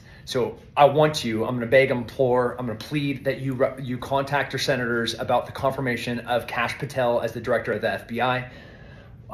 What are you excited about as becoming the director of the FBI? Well, look, the advice and consent process has been extremely humbling and extremely informative. We're not there yet. We're almost there. I'm extremely appreciative of your support and your base. You have an incredible influence on Americans who want justice back at the FBI.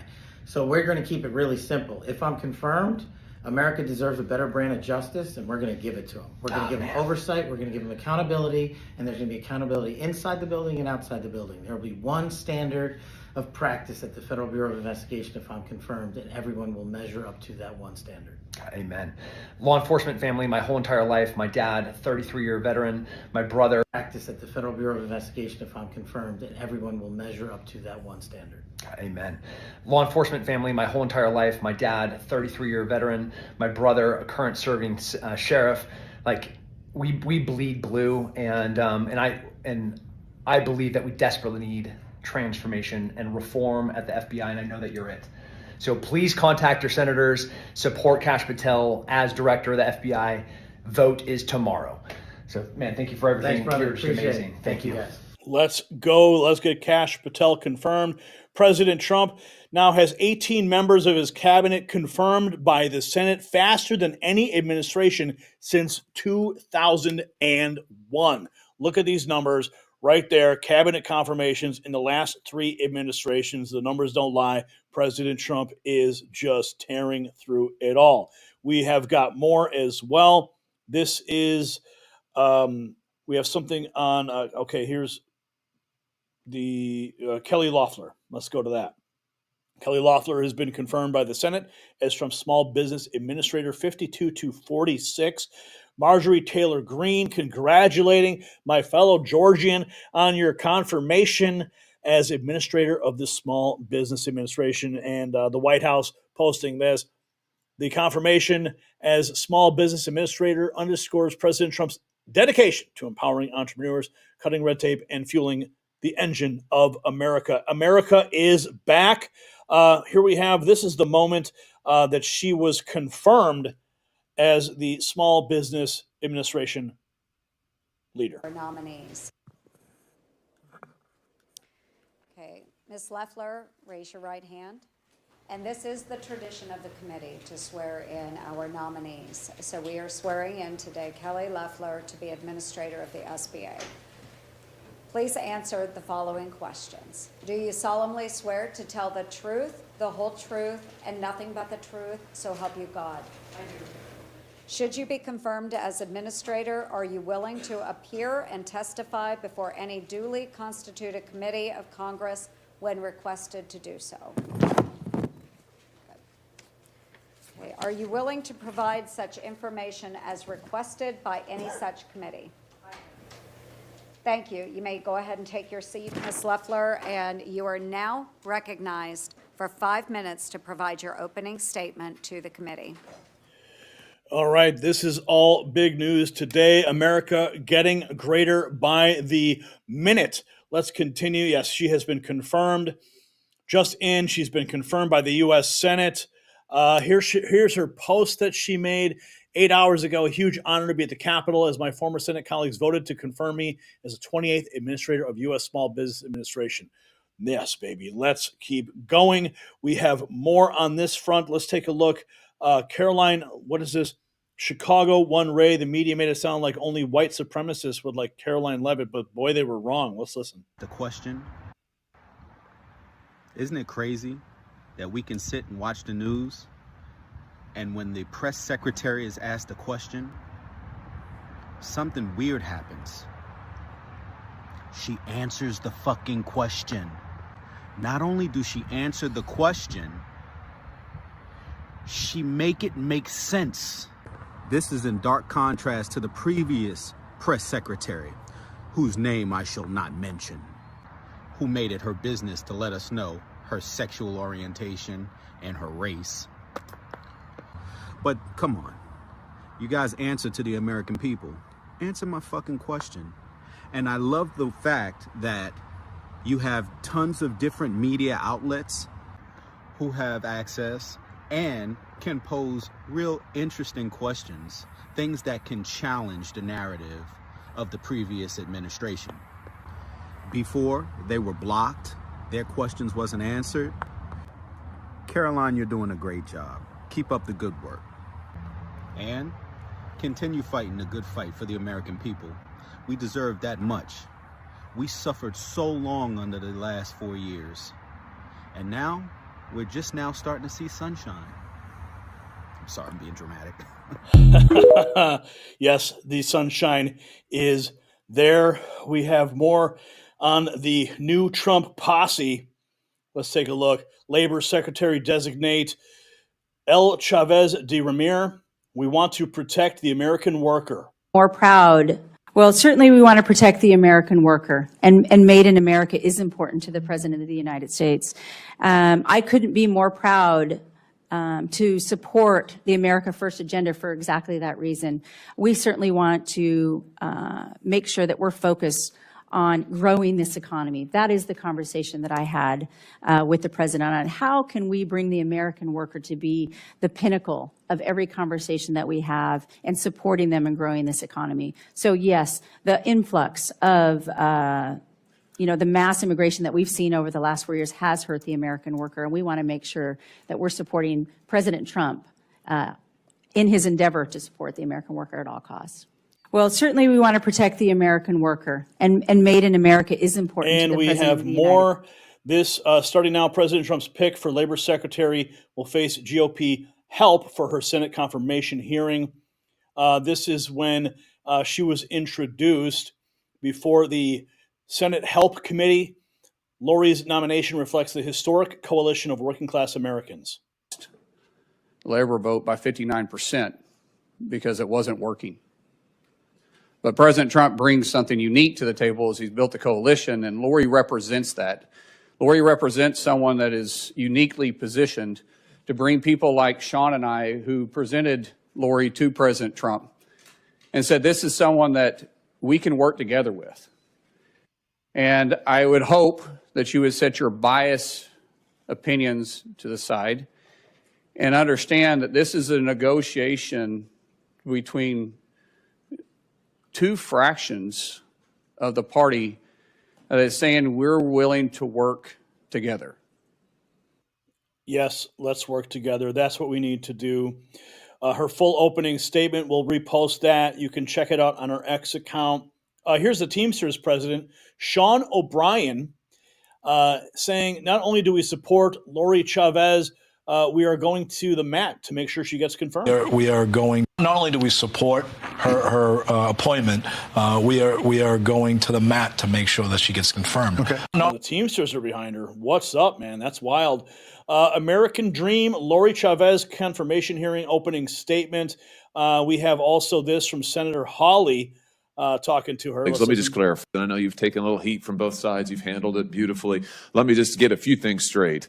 For my Republican colleagues, let me just clarify. You are President Trump's choice to lead the Department of Labor. Have I got that right? Yes, you have. And you support the president's policies and will implement his agenda. Have I got that right? Yes. And to my Democrat colleagues, you very proudly sponsored many pieces of pro-labor legislation in your time in the United States House of Representatives. You have a long record of working with labor, of working with business to try to advance a pro-worker agenda. Is that fair to say? Yes. Which is probably why the president chose you for this role, if I'm speculating. Is that fair? I think your record is really outstanding. Let me. An outstanding record. Here we have the Daily Caller. More with Senator Hawley. Excuse me, Senator Hawley, Miles Morrell with the Daily Caller. Will you be voting to confirm Lori Chavez de Remer as Secretary of Labor? I will. Yeah, absolutely. 100%. She's doing great in there. And as I just reminded my Republican colleagues, she's the president's choice to lead the Labor Department. And you can see why if you listen to her. She's really strong on the issues. She'll be a great Labor Secretary. And I'll just add one more thing. So you've got me on a roll now. We're just talking about the importance of enforcing President Trump's immigration policies. You want to help American workers? Close the border and stop 11 million illegals from coming across. Many of them have gotten work permits. That's one of the things that's driving down wages. We've got to close that border. We've got to give American workers a fair shot. She gets it, and she'll do it. Wow, that's amazing. Yeah, see how they're connecting the dots to the border? Sean M. O'Brien, I'm thrilled to support Lori Chavez, she crushed it today during her Senate hearing, and I'm certain she will fight hard for working Americans as our next secretary. Yeah, baby. That was wild. Yeah, it was really interesting how they connected that to the border. We have more. This is from RFK. Dr. Paul Offit's smear campaign against RFK Jr. backfires on CNN. Let's listen. Like obesity, about childhood vaccines, number one. He talked about electromagnetic radiation, number two. He talked about pesticides. He didn't talk about the things that Callie's talking about here, which is things like obesity or over-medicating children or sugar drinks. I'm all for that. I agree with that. But you can have both. He gave a powerful speech about these issues. This is what Bobby Kenney's fighting against, Dr. Offit. As you know, you were the chair at the Children's Hospital, the Merck chair. It was like a NASCAR driver wearing their sponsors. Merck paid your $1.5 million salary. And this is what Bobby's saying, is that fundamentally, pharma can create good innovations, but they're foundationally incentivized for children to be sick. Pharma doesn't make money when children are healthy. The hospitals don't make money when the beds are empty. Chronic disease, just as a demonstrable statement of economic fact, is a great economic invention for the healthcare industry, which demonstrably makes money when patients are sick. And that's an incentive Bobby Kennedy is going hard after. I'm in Florida. I'm in a state senator's office right now. I'm actually lobbying for these state SNAP bills, which Bobby is really supporting, to get soda off of SNAP. I think the problem is that the public health community, the Merck shares of pediatricians, I mean, that is just insane. Merck does not have children's interests at heart. Merck itself has settled billions of dollars in criminal penalties for misleading and falsifying data in the past 10 years. Like about childhood vaccines, number. Yeah, that didn't end well for him. Okay, we have got so much is happening right now. The posse is in play. We've got Kash Patel's vote tomorrow. Donald Trump breaking records on his confirmations, but the transformation is undeniable. Kelly Loeffler confirmed to revolutionize the SBA. Lori Chavez de Reamer earning unprecedented union support. President Trump's team isn't just changing policies, they're rebuilding the entire government infrastructure. The deep state worst nightmare is becoming reality. Competent America First leaders taking control of agencies that were once slush funds for the radical left. But here's what's really keeping the establishment awake at night. If Trump's team can accomplish this much in just 30 days, what will happen when they have full control of every agency? How many more billions in waste will they uncover? What other corrupt schemes will they dismantle? Share your predictions in the comments below and join the winning team with our exclusive MAGA Avengers collection at shop.nextnewsnetwork.com. All right, folks. Okay, here we go. Let's see. Do we have any super chats to speak of? Ain't nowhere to run. There ain't nowhere to run. Silk Wolf dropping £2 sterling. I love it. I love it.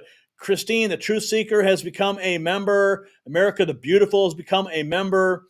Oh, and America is becoming even more beautiful by the day. Let's check in on the main chat real quick, see what you guys are up to. Wow, what a show tonight, huh? It's a wild time here at CPAC. You never know.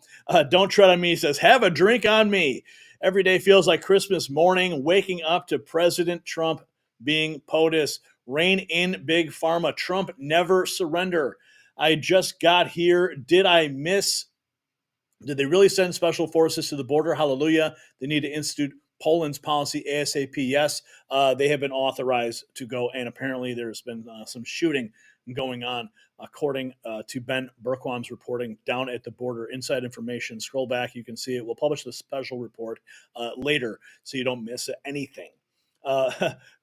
Chico Gaming says, marry me, Gary.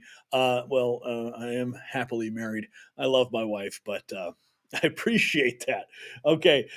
Small government all the way says, be borrowed. Go cash. Night Owl Night. Heather Reeve. You guys are all there in the chat. Let's check in on the main news feed real quick to see what's happening here. Tip of the spear. As long as you invest in America, build in America. Here's what President Trump had to say at the FII summit in Miami, Florida. And we want America first. Very soon our country will have the greatest economy in the history of the world because we once again have a president who puts America first, and we put America first, and your country should put your country first. But in the end, we want America first, and when it's all beautiful, which is going to be pretty soon, we want to help other countries, and you want to help other countries. But, you know, I tell your leaders, and some of the leaders are in this room right now, you got to put your country first. Whether it's Saudi Arabia, whether it's something else, you got to put your country first. But also, as long as you invest in America, build in America, and hire in America, that means that I'm fighting for you. I am fighting very hard for you. Together, we're going to make the United States of America bigger, better, bolder, richer, and greater than ever before. It's going to be stronger than ever before. We're going to be a peacemaker and a peacekeeper. We're going to stop people from these stupid, never-ending wars. We're not going to partake in them ourselves, but we'll be stronger and more powerful than anybody by far. And if it ever came to war, there is nobody that will be able to come close to us. But we don't think that's going to ever happen. So I want to thank you all very much. It's a great honor to be here. And I think somebody said they're going to ask questions. And I didn't say, gee, what are the questions like Biden does? I say, just ask. It doesn't matter. You ask a question and I give an answer. So I think, Richard, you're going to come up and you're going to give me some questions. Love it. Gotta love it. So, Patriots, we've uncovered a lot of ground tonight, and what we revealed is nothing short of historic. Let's break it down for you one last time from right here at CPAC. Yeah, the room was explosive with everyone showing up. But most importantly, my interview with Ben Bergquam in the hallways on the floor exposed a shocking reality of our border crisis. We're not just talking about illegal crossings. We're talking about actual warfare. The cartels have pushed things so far that Mexico's Senate has authorized U.S. Special Forces on their soil. So think about that for a moment. And President Trump and Elon Musk's DOGE team have confirmed everything we've been reporting. $40 billion in credit card waste, tens of millions in fraudulent Social Security claims, and that's just in the first 30 days. And remember, when they called us conspiracy theorists, well, now we have the receipts. The global power structure is crumbling before our eyes. Pope Francis' health crisis comes just days after he challenged Trump. Coincidence? You decide. Meanwhile, Tom Cotton's warning about China's threat to American families isn't just rhetoric, it's reality. And then we, of course, witness a historic shift in Washington as Kelly Loeffler was confirmed to lead the SBA. Lori Chavez DeRemer earning unprecedented Teamsters support for Labor Secretary, and the deep state's grip on these agencies is finally being broken. And tomorrow's the big day for Kash Patel, so we're anxiously awaiting the outcome of that vote. So contact your senators, make sure that they hear your voice. But listen carefully. None of this would be possible without you, our loyal viewers. Your support keeps us on the air, keeps us investigating, keeps us fighting. The mainstream media wants to silence us, but together we're too strong to be stopped. So to everyone who sent in super chats and rumble rants tonight, we see you, we hear you, we appreciate you. $139.31. Who's going to put us over the top for $150? Who's going to do it? We're only about $10 away from that. Will it be you? Remember, your voice matters, and that's why we put your comments on screen for the world to see. So if you want to help us continue the fight, there are 3 things you can do right now. First, hit the donation link in the description. Every dollar helps us keep exposing the truth. Second, visit our merch shop at shop.nextnewsnetwork.com. Grab your exclusive MAG Avengers gear and show the world where you stand. And finally, tell a friend about the Next News Network. Share our streams, spread the word, and help us wake up more patriots. This is about more than just news. It's about saving our country. And we couldn't do it without you, our incredible audience. We'll be back tomorrow with more explosive revelations. We have an appointment at the White House we have to make, and we'll have more exclusive interviews and more truth they don't want you to hear. Until then, I'm Gary Franchi. This has been the Raw Feed. God bless you, and God bless America.